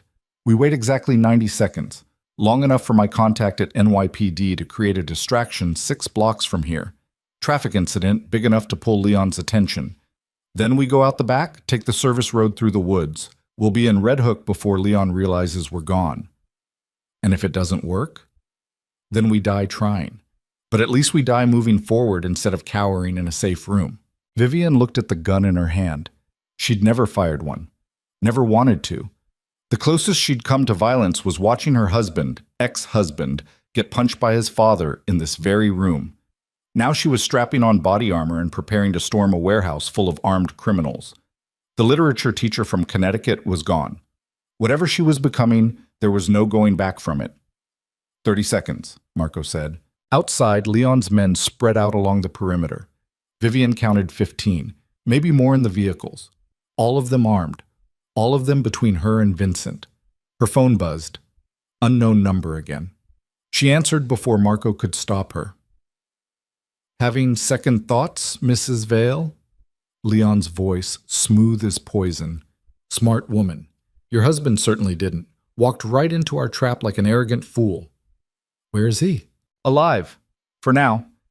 Bleeding, but alive. I'm keeping him that way specifically so you and I can have a conversation. We're having one now. No, this is a phone call. I want a conversation face to face. You come to me alone and I let Vincent live. You don't, and I put a bullet in his head and mail pieces of him back to this mansion until you understand exactly what happens to people who cross me. Marco was shaking his head violently, mouthing no. How do I know he's alive? A pause, then Vincent's voice weak but unmistakable. Don't come. Vivian, don't. The sound of a fist hitting flesh. Vincent's grunt of pain. Still alive? Leon said. For now, you have 1 hour. Warehouse 7. Red Hook. Come alone or he dies screaming. Your choice. The line went dead. Vivian looked at Marco. Change of plans? Absolutely not. You're not walking into say, he has Vincent. I'm not debating this. You walk in there alone, you're both dead. Leon isn't interested in negotiations. He wants you terrified and compliant so he can use you against Vincent before he kills you both. Then we make him think I'm coming alone. Vivian's mind raced, adrenaline sharpening thought into something cold and clear. You said 90 seconds until the distraction, so we move now. I go in the front. You and your men go in the back. We hit them from both sides before Leon realizes what's happening. That's suicide. So is doing nothing. One of Marco's men stepped forward. She's right. We don't have time for a perfect plan. We have time for a fast one. Marco stared at Vivian for a long moment. Then he nodded once. You stay behind me until we're inside. Then you do exactly what I say, when I say it. No heroics, no improvising. Understood? Yes. And if this goes wrong, if we don't make it out, then we don't. But at least Vincent knows we tried. Marco's radio crackled, his NYPD contact. Distraction is live. You've got maybe 4 minutes before Leon's people figure it out. Move, Marco barked. They went out through the kitchen into service corridors Vivian had never seen. The house had bones beneath its elegant surface, passages for staff, for secrets, for escapes planned generations ago by people who understood that wealth meant enemies. The garage held vehicles she'd never noticed, armored SUVs, a van with no windows. Marco pushed her into the back of one, 4 of his men piling in after. Radio silence until we're on site, he ordered, and someone get Mrs. Vale a weapon she can actually handle. One of the men handed her a smaller pistol, lighter, less intimidating. Safety's here, he said, showing her. Point and squeeze. Don't pull. Don't close your eyes. And for God's sake, don't shoot any of us. Vivian nodded, her mouth too dry for words. The vehicle lurched forward. Through tinted windows, she caught a glimpse of Leon's men at the south gate, distracted by something out of view. Then they were in the woods, headlights off, driving blind through trees that scraped against metal like skeletal fingers. The service road was barely a road, more a suggestion of one, carved through forest that pressed in from all sides. Vivian gripped the pistol, felt its weight, tried to imagine actually using it, tried to imagine shooting another human being. Vincent's face flashed through her mind. The way he looked at her like she was the first real thing he'd touched in years. The way he held her after nightmares. The way he'd killed a man in his library and then asked her to come to bed because he couldn't stand being alone. She'd shoot. If it meant saving him, she'd pull the trigger and live with the consequences. 23 minutes became 17, became 12. Red Hook materialized through the windshield. Abandoned warehouses and industrial decay. The skeleton of Brooklyn's shipping past. Most of the buildings were condemned, perfect for the kind of business that happened in the dark. Marco killed the engine 2 blocks out. On foot from here. They moved through shadows, 6 bodies pressing against chain link and crumbling brick. Vivian's breath came in white clouds. January cold bit through her clothes, but she barely felt it. Warehouse 7 loomed ahead, lights in the windows, vehicles outside, guards at the entrance. Marco counted them. 5 outside. Unknown inside. Leon's smart. He won't have Vincent anywhere near the entrance. He'll be deep in, surrounded by his best people. So how do we get to him? We don't. We make Leon bring him to us. Marco turned to one of his men. You still have those flashbangs? 4 of them. Good. Here's what we do. The plan was insane. Vivian understood that even as Marco laid it out. But insane was all they had. She was the distraction. The bait. The thing Leon wanted badly enough to leave himself exposed. She'd walk in the front, alone, hands up, surrendering.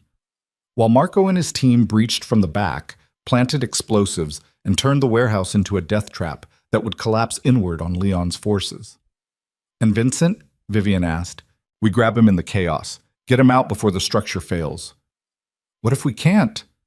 Marco's expression went flat. Then we all die together. But at least we tried.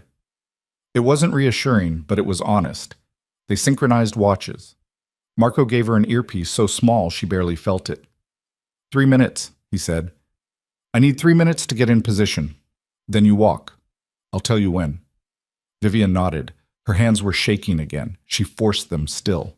Around her, Marco's men checked weapons, murmured prayers or curses, or whatever words men used when they knew they might not see tomorrow.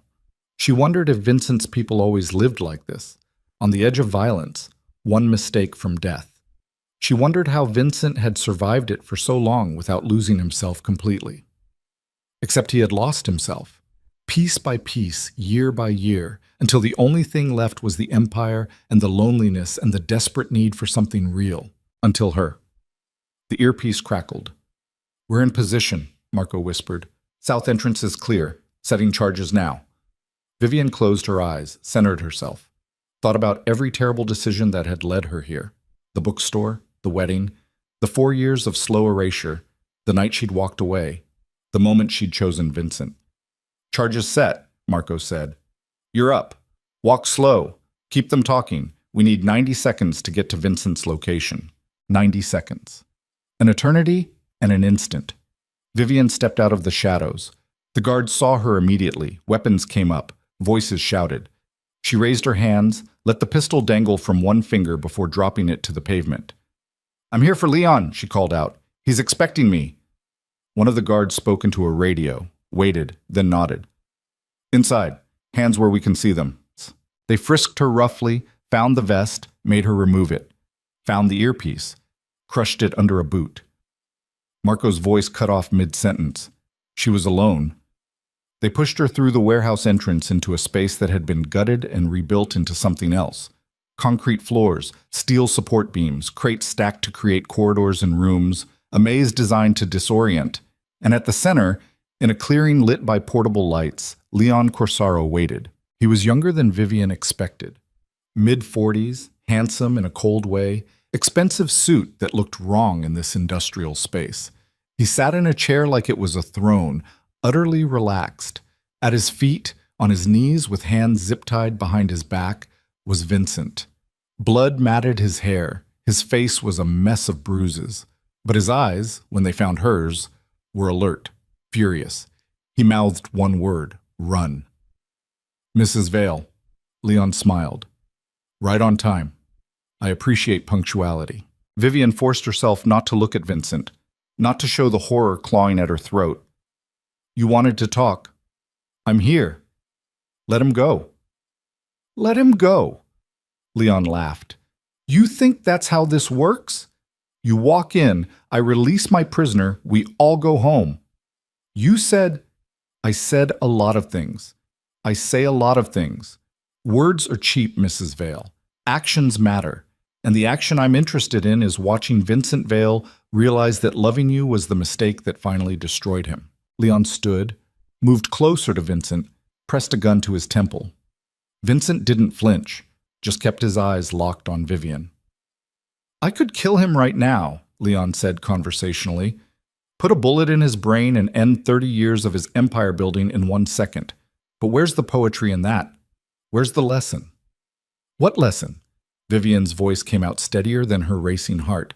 That power without ruthlessness is just privilege waiting to be taken. Vincent got soft, started caring about things beyond the empire, started believing love was stronger than fear. Leon cocked the gun. He was wrong, and you're about to prove it. From somewhere deep in the warehouse, a muffled explosion. The building shuddered. Men shouted. Gunfire erupted. Marco's team. Leon's head snapped toward the sound. For 1 second, his attention divided. Vincent moved. Even injured, even on his knees, he was fast. His shoulder drove into Leon's legs, taking him down. The gun went off, bullet punching into concrete where Vincent's head had been. Run! Vincent screamed at Vivian. She didn't run. She lunged for the pistol one of Leon's guards had dropped, came up firing. The shot went wide. So did the second. The third hit a guard in the shoulder, spinning him around. The warehouse descended into chaos. Marco's team poured in from the south, flashbangs turning the space into a strobe-lit nightmare. Leon's men returned fire. Bullets ricocheted off steel beams. Someone was screaming. Vivian dove behind a crate, her hand shaking so hard she could barely hold the gun. She'd shot someone. Actually shot someone. The guard was down, clutching his shoulder, blood pouring between his fingers. She was going to be sick. Vivian! Marco's voice somewhere in the smoke. Where's Vincent? Center! Leon has him! More gunfire. An explosion louder than the first. Part of the warehouse roof groaned. Vivian forced herself to move. Low and fast, the way she'd seen in movies, praying bullets didn't find her. She reached Vincent as he struggled with his zip ties, his wrists raw and bleeding from effort. Knife, he gasped. Back pocket. Hurry! Her hands fumbled, but found it. She sawed through plastic while the battle raged around them.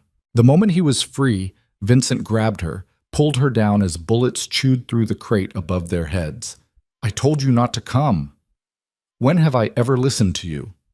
Despite everything, the blood, the gunfire, the building collapsing around them, Vincent laughed, raw and painful and real. Marco, he shouted. Status! South exit's compromised. Fire spreading. We need to move now. Vincent grabbed a weapon from a fallen guard, checked the magazine. Can you run? Can you? I'll manage. Stay behind me. Don't stop. Don't look back. They ran. The warehouse was a maze of fire and smoke. Bodies littered the floor. Leon's men, Marco's. Impossible to tell which was which. The heat was intense, flames consuming everything, turning steel beams into glowing skeletons. Marco appeared through the smoke, 4 of his team with him. This way, loading dock. They followed, Vivian's lungs burning, her eyes streaming. Behind them, Leon's voice. You can't run from me, Vincent. I'll find you. I'll find her. His words cut off in a scream as something collapsed. Vivian didn't look back. The loading dock appeared like salvation. Cold air rushed in through the open bay doors. They tumbled out into January night, gasping, choking on smoke. Vehicles are 2 blocks north, Marco said. Move before...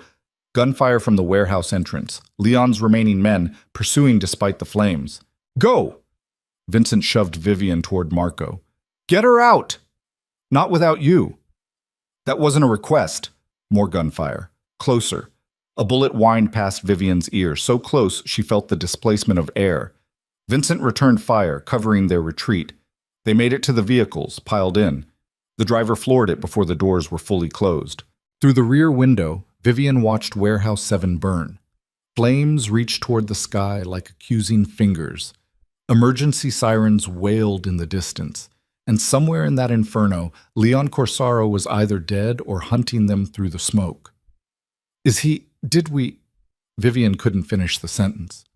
Don't know, Marco said grimly, but we can't assume he's dead until we see a body. Vincent slumped in his seat, his face gray with pain and exhaustion. Blood seeped through his shirt from wounds Vivian couldn't see. You need a hospital. Can't. Too many questions. Elena knows a doctor. Former military. Discreet. He looked at her, really looked at her. You shot someone. I know. You came for me. After everything. After seeing what I really am. I know. Vincent's hand found hers, gripped it like a lifeline. I love you. And I'm sorry. I'm sorry I dragged you into this. Sorry you had to... Don't. Vivian squeezed his hand. Don't apologize for me choosing you. I made that choice. I live with it. The vehicle raced through Brooklyn, through neighborhoods that looked normal, peaceful, unaware that a war had just erupted blocks away. By the time they reached the estate, dawn was threatening the eastern horizon.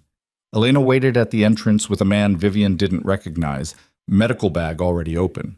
They carried Vincent to his bedroom. The doctor worked quickly, cleaning wounds, stitching gashes, murmuring about broken ribs and possible internal bleeding. Vivian stood in the corner, still wearing clothes that smelled like smoke and blood, watching the man she loved get pieced back together. Marco appeared in the doorway. We've got a problem. Another one? Vivian's laugh was brittle. Damien's missing. He was supposed to meet with Leon tonight. After the warehouse burned, we sent someone to his apartment. He's gone. No clothes, no passport, nothing. He ran.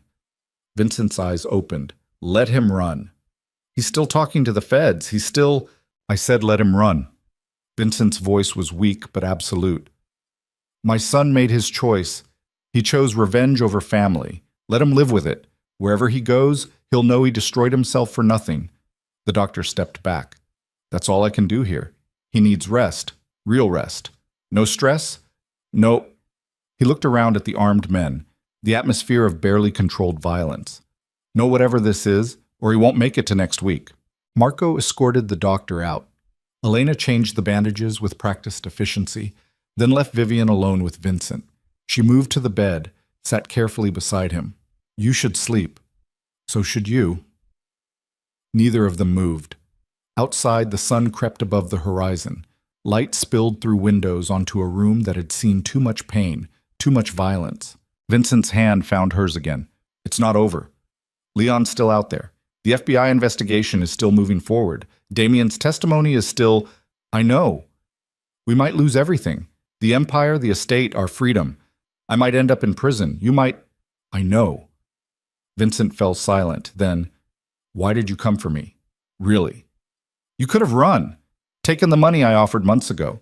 Disappeared into whatever life was still possible. Vivian thought about the question. About the woman she'd been when she first walked into this mansion. Broken. Invisible. Convinced she deserved the loneliness Damien had given her. And the woman she'd become. Someone who'd fired a gun. Stormed a warehouse. Chosen a criminal over safety because love didn't calculate risk. Because you saw me, she said finally. When I was invisible to everyone else, you looked at me and saw someone worth saving, even if it meant destroying yourself. How could I do anything less for you? Vincent's eyes filled. He pulled her down, kissed her with lips split and swollen but still gentle. Whatever happens next, he whispered against her mouth. I want you to know, these months with you were worth every consequence. Worth the war. Worth losing everything, because you made me remember what it felt like to be human. Vivian curled against him, careful of his injuries, her head on his chest, listening to his heartbeat. Strong, steady, alive. We're going to survive this, she said. How can you be sure? Because we already survived the worst part. We survived being alone. Everything else is just details. Vincent's arms tightened around her. Outside, the estate came to life. Guards changing shifts, Elena preparing breakfast, the machinery of Vincent's empire grinding forward despite everything. But in this room, in this moment, There was only them. Two broken people who'd found each other in the wreckage and decided that was enough. The war wasn't over. Leon was still hunting them. The FBI was still closing in. Damien's betrayal still echoed through every choice they'd make going forward. But they were together, and somehow, impossibly, that felt like winning. Vincent's breathing evened out, sleep claiming him despite the pain. Vivian stayed awake, watching light creep across the room, waiting for whatever came next. She'd stopped being the invisible wife. She'd become something else entirely. Something dangerous, something fierce, something willing to fight for the life she'd chosen even if the whole world called it wrong. She'd become Vincent Vale's equal, and she'd burn the city down before she let anyone take him from her again. Vincent slept for 14 hours straight while the world burned around them. Federal agents arrived at the estate gates at 7 a.m. demanding entry based on warrants they claimed existed but couldn't produce. Marco turned them away with the kind of polite menace that came from years of practice. By noon, 3 news vans had set up outside the property, cameras trained on windows like voyeurs hoping for tragedy. Vivian watched it all from Vincent's bedroom window, a cup of coffee going cold in her hands. The doctor had left instructions: rest, fluids, no stress. As if stress was optional when the FBI was circling and a rival crime lord was either dead or planning his next attack from whatever hole he'd crawled into. She'd tried to sleep. Managed maybe 90 minutes before nightmares dragged her back to consciousness. The warehouse burning, the guard she'd shot clutching his shoulder, Vincent on his knees with a gun to his head. The coffee tasted like ash, but she drank it anyway. Behind her, Vincent stirred. She turned to find him watching her, his face still a mess of bruises, but his eyes clear. How long? 14 hours.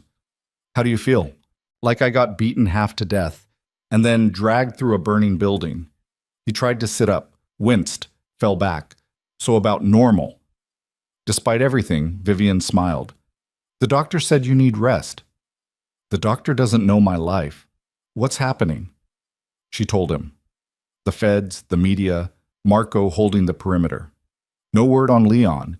His body hadn't been found in the warehouse wreckage, which meant he was either ash or alive and hunting. Vincent listened without interrupting, his face going harder with each detail. He's alive, he said when she finished. Leon's too smart to die in a fire he didn't plan. He got out, which means this isn't over. I know. And the FBI won't stop. Damien gave them enough to keep digging. Even without Leon, we're looking at indictments, trials, prison time. I know that too. Vincent's hand found hers, gripped it. You can still walk away. Right now, before the walls close in. Marco can get you out, set you up somewhere they'll never find you. You'd be free. Vivian looked at their joined hands. His knuckles were bruised, bandaged. Hers were clean but somehow felt just as damaged. I shot a man 2 nights ago. I watched you kill someone in this house. I participated in a raid that probably killed a dozen people and definitely destroyed a city block. Walking away doesn't make me innocent, Vincent. It just makes me a coward. It makes you smart. I've never been accused of that. She squeezed his hand. I'm staying. Whatever comes next, we face it together. Something in Vincent's expression cracked. Relief, maybe. Or resignation that she was exactly as stubborn as he was. Then we need to plan. Leon's going to come at us hard and fast. He'll use the FBI investigation as cover, hit us while we're distracted. We need... The bedroom door burst open. Marco, his face white. Turn on the news. Now. Vivian grabbed the remote. Every channel showed the same thing. Breaking news, aerial footage of the Red Hook warehouse still smoldering. And then a press conference. Leon Corsaro stood at a podium looking polished and unharmed, flanked by lawyers who probably cost more per hour than most people made in a month, deeply disturbed by the violence perpetrated by the Vale organization. I was conducting legitimate business in that warehouse when armed men stormed the building and opened fire. I barely escaped with my life. You son of a bitch, Vincent breathed. Mr. Corsaro, are you saying Vincent Vale tried to kill you? Leon's expression was pure wounded innocence. I'm saying I've provided federal investigators with evidence of the Vale family's criminal activities spanning 3 decades. Vincent Vale is a dangerous man who believes he's above the law. Last night proved he'll stop at nothing, including mass murder, to silence anyone who threatens his empire. The reporter pushed forward. What about reports that you and Mr. Vale have been engaged in a territorial war? There is no war. There's a criminal trying to eliminate legitimate businessmen who refuse to participate in his illegal activities. I'm cooperating fully with the FBI. I trust they'll bring Mr. Vale to justice before anyone else gets hurt. The press conference continued, but Vivian had stopped listening. Leon had flipped the narrative completely, made himself the victim, made Vincent the aggressor. And with the warehouse raid fresh in everyone's mind, witnesses, bodies, destruction, the FBI would have everything they needed to move fast. How long? Vincent asked Marco. Hours. Maybe less. If Leon's already given his deposition, if the warrants are ready, then we don't have time for subtle. Vincent forced himself upright, ignoring the pain that turned his face gray. Get everyone here. Senior people only. We're having a family meeting. Vincent, you need to rest. I'll rest when I'm dead, which will be in a federal supermax if we don't move now. Go. Marco went. Vincent stood slowly, made it 3 steps before his legs buckled. Vivian caught him, half carried him to the bathroom. I'm fine. You're dying. There's a difference. I'm not dying. I'm just... He caught sight of himself in the mirror and stopped. The bruises had darkened overnight. He looked like he'd gone 10 rounds with someone twice his size.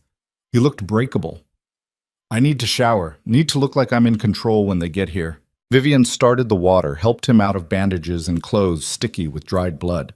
The wounds underneath were ugly, stitches across his ribs, a deep gash on his shoulder, bruises that covered most of his torso like someone had used him for target practice. But he was alive.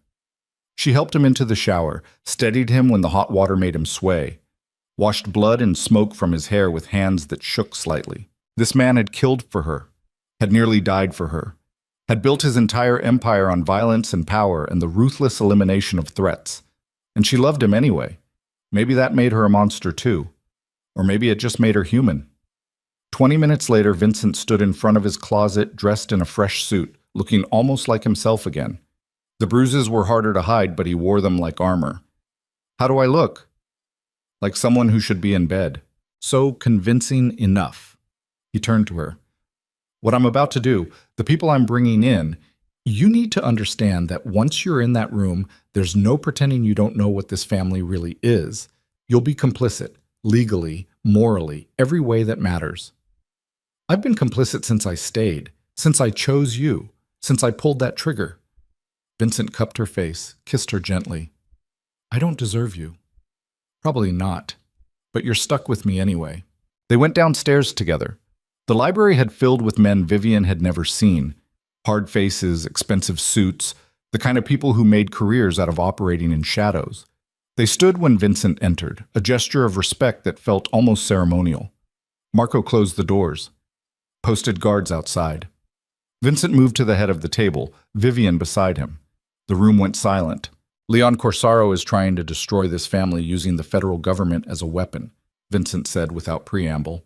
He's painted himself as a victim and me as a murderer. The FBI will be here within hours with warrants. They'll seize everything, freeze our accounts, arrest anyone they think can give them information. One of the men spoke up. So we run? No. Running makes us look guilty. We stay. We cooperate. We give them exactly nothing they can use. They have Damien's testimony. Damien knows surface details, shipping schedules, money transfers that can be explained as legitimate business. He was never trusted with real information because even before he turned, I knew he was weak. Vincent's hands gripped the table edge. But we need to be smart. Certain operations need to go dark permanently. Certain people need to disappear until this blows over. And certain deals, he looked at each man in turn, certain deals need to be made. The room shifted uncomfortably. What kind of deals? Marco asked carefully. The kind where I trade information on our rivals to the FBI in exchange for immunity for everyone in this room. The kind where the Vale Empire becomes legitimate overnight.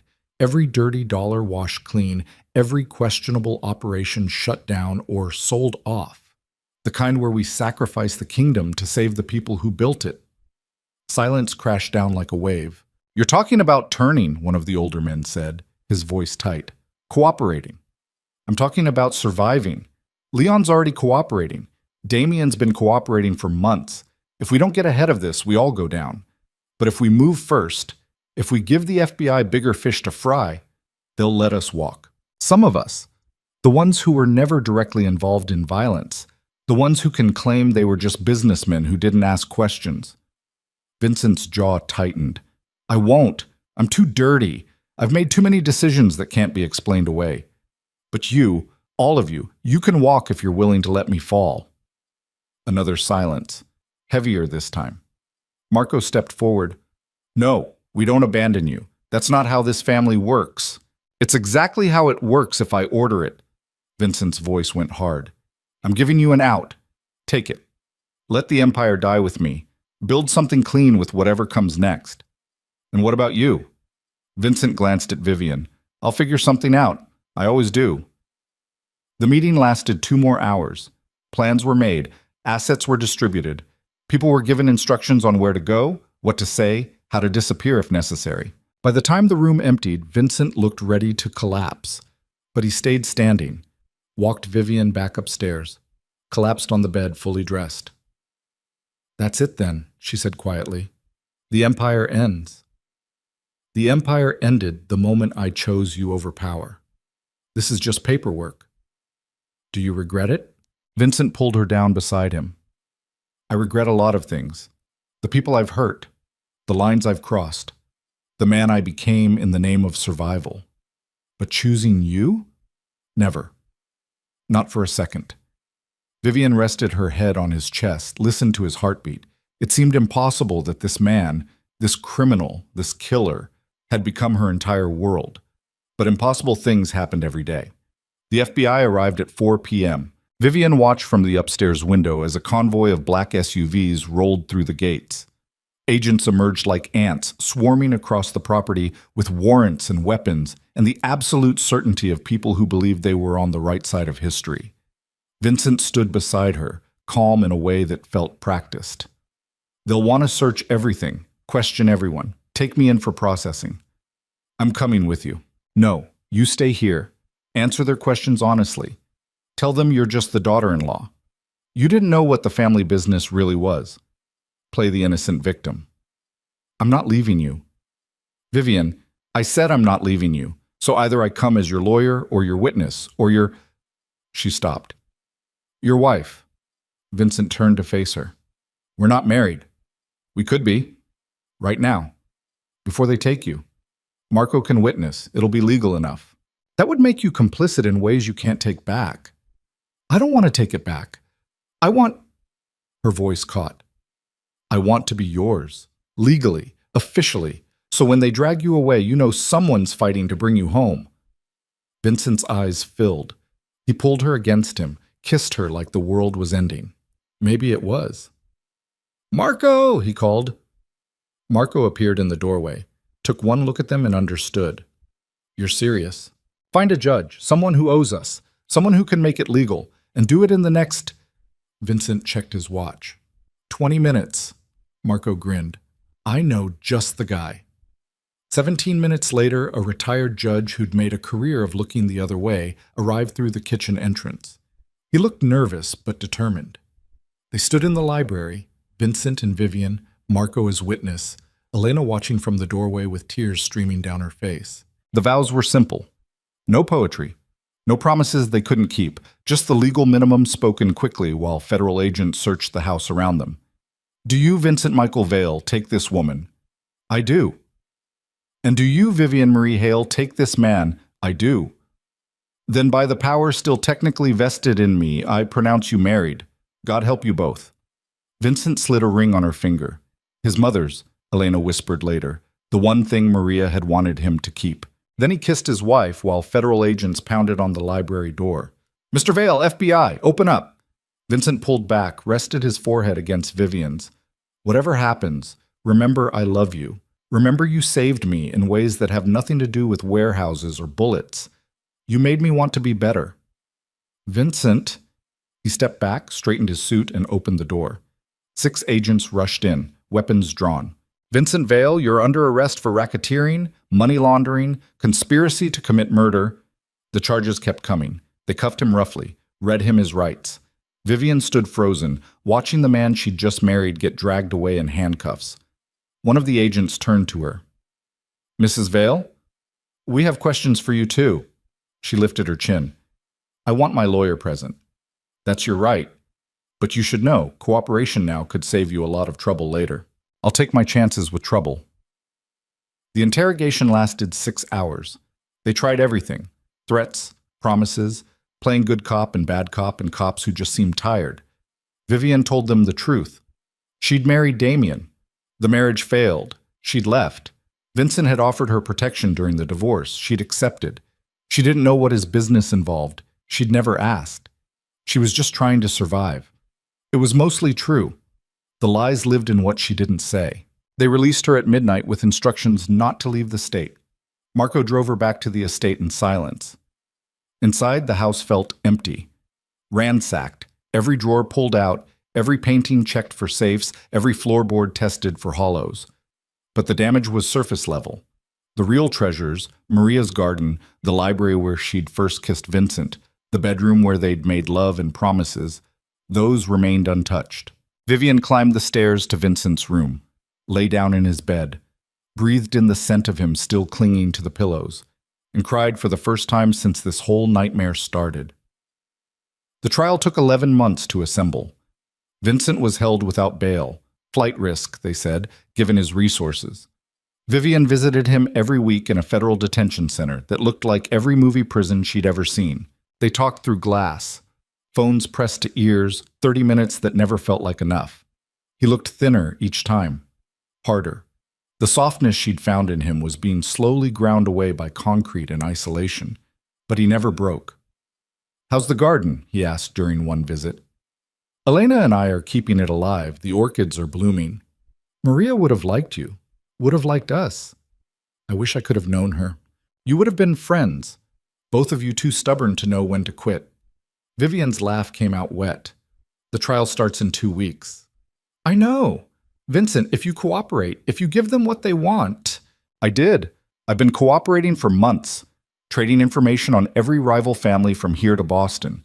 The FBI has enough to dismantle half the organized crime on the East Coast. He paused. But it won't save me. I did too much. Know too much. The best I can hope for is a reduced sentence, maybe 20 years instead of life. 20 years. He'd be almost 80 when he got out. Vivian would be 54. A lifetime. Then we fight, she said fiercely. We fight until there's nothing left to fight with. Vincent's smile was sad. I love that you believe we can win. We have to. I didn't marry a criminal just to grow old alone. You married me because you're just as damaged as I am, just as willing to burn everything down for the people you love. Is that what we are? Damaged? We're survivors. That's close enough. The prosecution's case was damning. Damien testified for 3 days, laying out everything he knew about the Vale family operations. Financial records supported his testimony. Witnesses, people Vincent had trusted, corroborated details. The defense fought back hard. Character witnesses who spoke to Vincent's philanthropy. Evidence of the charity work he'd done.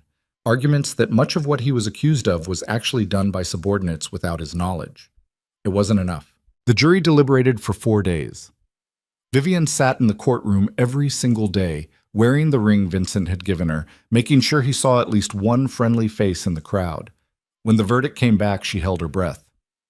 Guilty. On 14 counts. The sentencing took another 2 months. Vincent stood before the judge who would decide his fate, his hands cuffed, his suit immaculate despite months in detention. The judge read the charges, the evidence, the aggravating factors. Then the sentence. 25 years. Eligible for parole in 17. Vincent's face didn't change, but Vivian saw his hands clench. 17 years minimum. She'd be 51. He'd be 74. They let him out. He looked back once, found her in the crowd, mouthed 3 words. I love you. She mouthed them back. Then he was gone. 6 months after Vincent went to prison, Leon Corsaro died in a car accident on the West Side Highway. The official report said brake failure, a tragic accident. Marco told Vivian the truth over coffee in the estate kitchen. One of Vincent's people, someone Leon never saw coming, payback for the warehouse, for everything. Vincent ordered it from prison? Vincent's reach doesn't end at prison walls. Leon should have known that. Vivian should have been horrified, should have felt something beyond the cold satisfaction that settled in her chest. Instead, she just nodded. Good. Damien vanished completely. Witness protection, probably, or just the natural consequence of burning every bridge and making enemies of everyone who'd once protected him. Vivian didn't waste energy hating him. He'd destroyed himself more thoroughly than she ever could. The estate became hers by default. Vincent had signed everything over before the trial, ensuring the FBI couldn't seize it as criminal proceeds. She rattled around in it for a few months before deciding that living in a mausoleum wasn't living at all. She sold it to a tech billionaire who wanted the prestige of owning a piece of New York history. Used the money to start a foundation, the Maria and Vincent Vale Foundation for Second Chances. Programs for at-risk youth, scholarships for kids from broken homes, support for families affected by incarceration, turning blood money into something clean. She visited Vincent every month. They talked about the foundation, about the garden she'd had transplanted to a community center in Brooklyn, about the life they'd build when he got out, if he got out. Neither of them said the quiet part, that 17 years was a long time, that people changed, that love was fragile, and distance could kill it as surely as bullets. But they kept visiting anyway, kept calling, kept believing in a future that felt more like fantasy than plan. 5 years became 7, became 10. Vivian built a life, ran the foundation, made peace with being alone without being lonely, dated occasionally, nothing serious, nothing that threatened the ring she still wore. Vincent aged in prison. Letters became shorter. Visits became harder as his health declined. The man who'd been so vital, so powerful, became a ghost of himself behind concrete and razor wire. But he never broke, and she never stopped visiting. Year 14, something shifted. Vincent's lawyer called with news. A cooperation agreement he'd signed years ago was finally paying dividends. Federal prosecutors were recommending early release based on his continued assistance with ongoing investigations. 3 years, maybe less if the parole board approved. Vivian let herself hope for the first time in over a decade. Year 16, the parole hearing, the parole. She testified, talked about the foundation, about the man Vincent had been before prison, about the man he could still become. The board deliberated for 6 weeks, then approved. Vincent Michael Vale was released on a cold March morning, 17 years after he'd been sentenced. Vivian waited outside the prison gates in a car Elena had helped her prepare. Vintage, restored, the kind Vincent had always loved. She almost didn't recognize him when he walked out. 73 years old, gray-haired, thinner than she remembered, moving carefully like his body had become something he didn't fully trust, but alive and free. He stopped when he saw her, just stood there in the parking lot staring like he couldn't quite believe she was real. She got out of the car. They met in the middle.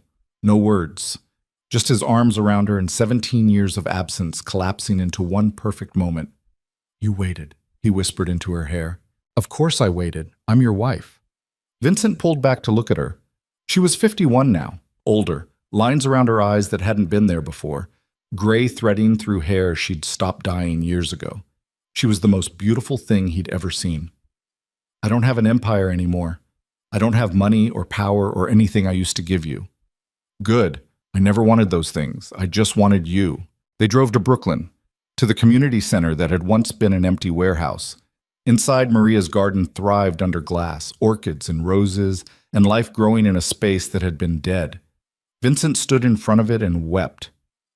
"She'd be proud of you," Vivian said quietly, "of what you built from the ashes." "I didn't build it. You did. We built it, together, even when you weren't here." They bought a small house in Queens. Nothing fancy, just 3 bedrooms and a yard where Vincent could plant flowers without armed guards watching. He learned how to be normal, how to grocery shop and take the subway and exist in a world that had moved on without him. Some days were harder than others. Prison had left marks that didn't show. Nightmares, paranoia, a startle reflex that made him jump at loud noises. But Vivian was patient, and slowly, impossibly, they built something new. Not a criminal empire, not power or fear or control, just a life. Vincent volunteered at the foundation, working with kids who reminded him of who he'd been. Angry, lost, convinced violence was the only language the world understood. He showed them different paths, different choices. Vivian watched him transform from the man who'd killed without hesitation into someone who fought to save lives instead of taking them. Redemption was possible. It just cost everything. 3 years after his release, they renewed their vows in Maria's garden. Elena was there. Marco, retired now, but still loyal. A few of the foundation kids. No press. No spectacle. Just two people who'd survived hell and chosen each other anyway. The officiator asked if Vincent had vows prepared. He pulled out a folded piece of paper, hands shaking slightly. Vivian, 17 years ago, you married me in a library while federal agents pounded on the door.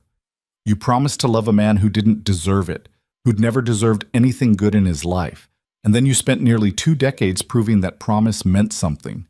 His voice cracked. You could have walked away. Should have walked away. But you stayed, you visited, you built something beautiful out of the ruins I left behind. You showed me that love isn't about power or possession or control. It's about choosing someone every single day, even when, especially when, it's hard. Tears streamed down his face. I don't know what I did to deserve you, but I'm going to spend whatever time I have left trying to be worthy of the faith you had in me. I love you. I'll always love you. Thank you for waiting. Vivian's turn. She didn't have prepared words. Didn't need them. Vincent, you saw me when I was invisible. You made me feel real when I'd forgotten how. You gave me the strength to fight for myself, for you, for the life we've built. I don't regret a single choice I made. Not walking away, not shooting that gun, not standing beside you through trials and prison and years of not knowing if we'd make it to this moment. She took his hands. You're not the man you were. Neither am I. We're better. Scarred, but better. And I wouldn't change any of it because the woman I was couldn't have loved you this deeply. Only the woman I became could do that. So thank you for breaking me down and helping me rebuild into someone stronger. They kissed while the garden bloomed around them and the late afternoon sun painted everything gold. 2 broken people made whole, 2 survivors who'd fought their way to peace. That night, in their small house in Queens, Vincent sat on the back porch watching Vivian tend to the roses she'd planted in Maria's honor. She looked up, caught him watching, smiled. What are you thinking about? How I almost lost this. All of it. You. But you didn't. No. Because you're as stubborn as I am. Vivian crossed to him, settled into his lap like they were teenagers instead of people in their 70s. His arms wrapped around her automatically. Any regrets? She asked. Vincent thought about it, really thought. About the empire he'd lost, the years in prison, the violence and fear and blood that had paved his path. About the lonely man he'd been before a woman in emerald silk had walked away from her marriage and into his library. Just one, he said finally. What? That I didn't meet you sooner. That we wasted so much time on people and things that didn't matter. He kissed her temple. But I'm grateful for every moment we had, every moment we still have. Vivian curled against him, listening to his heartbeat, slower than it used to be, but still strong, still here. Me too. They sat in comfortable silence while the sun set and the city hummed beyond their fence and the world spun on without needing their drama or violence or pain. Just 2 people who'd loved badly and learned better, who'd burned down empires and built gardens in the ashes, who'd chosen each other over safety, over sense, over everything the world said they should want, and somehow, impossibly, that had been enough. Vincent Michael Vale died peacefully in his sleep on a Tuesday morning 5 years later, Vivian's hand in his, Maria's garden visible through the window. He was 78. She was 56. At his funeral, the foundation kids spoke about the man who'd mentored them. Elena wept. Marco stood stoic in the back. The cemetery was small, the gathering smaller. No empire, no spectacle, no power, just the people whose lives he'd touched after he'd stopped trying to own them. They buried him next to Maria. Finally at peace with both women who'd loved him enough to save pieces of his soul. Vivian stood at the grave long after everyone left, one hand on each headstone. Thank you, she whispered to Maria's stone, for teaching him how to love before I met him, for making him capable of being saved. The wind rustled through trees. If she believed in signs, she might have called it an answer. She went home, to the house they'd built, to the garden they'd tended, to the life they'd made from ruins and regret and the stubborn refusal to give up on each other. And she lived, ran the foundation, mentored kids who reminded her of herself, lost, invisible, convinced they didn't matter, showed them they did. Years later, a young woman came to her office. 19, scared, in a marriage that was suffocating her but convinced she had no way out. Vivian listened, recognized herself in every word. "You can leave," she said gently. "It feels impossible, but it's not. I know because I did it." What if I can't survive alone? Vivian thought about the night she'd walked away from Damien, about Vincent's voice on the phone promising protection, about every choice that had led her from that moment to this one. You won't be alone. There are people who'll help, who'll see you. You just have to be brave enough to ask. She squeezed the girl's hand. And trust me, you're braver than you know. We all are. We just forget sometimes. The girl left with resources, numbers, hope. Vivian watched her go and thought about Vincent, about Maria, about everyone who'd fought to become more than their circumstances tried to make them. Survival wasn't pretty. Love wasn't simple. Redemption cost everything and promised nothing. But it was possible. It was always possible. As long as you were willing to fight for it. Vivian Marie Vale lived to 91, long enough to see the foundation expand across 3 states, long enough to dance at Elena's grandson's wedding, long enough to become the grandmother to dozens of kids who'd found family in the program she built. When her time came, it was gentle, surrounded by people who loved her, pictures of Vincent on the nightstand, Maria's ring still on her finger. Her last words were whispered to a nurse who barely heard them. "I'm coming. Tell him I'm coming." They buried her between Vincent and Maria. 3 people who'd loved messily and learned slowly and built something beautiful despite everything. The foundation continued. The garden thrived. The kids they'd saved went on to save others. And somewhere in the infinite, 3 souls finally rested, no longer haunted by empires or choices or the weight of survival, just at peace, together. Finally, whole. The end. This has been a story about love and violence and the cost of choosing who you become, about invisible women finding their voices, about powerful men learning gentleness, about gardens growing in the ruins of empires. Thank you for following Vivian and Vincent's journey to the end.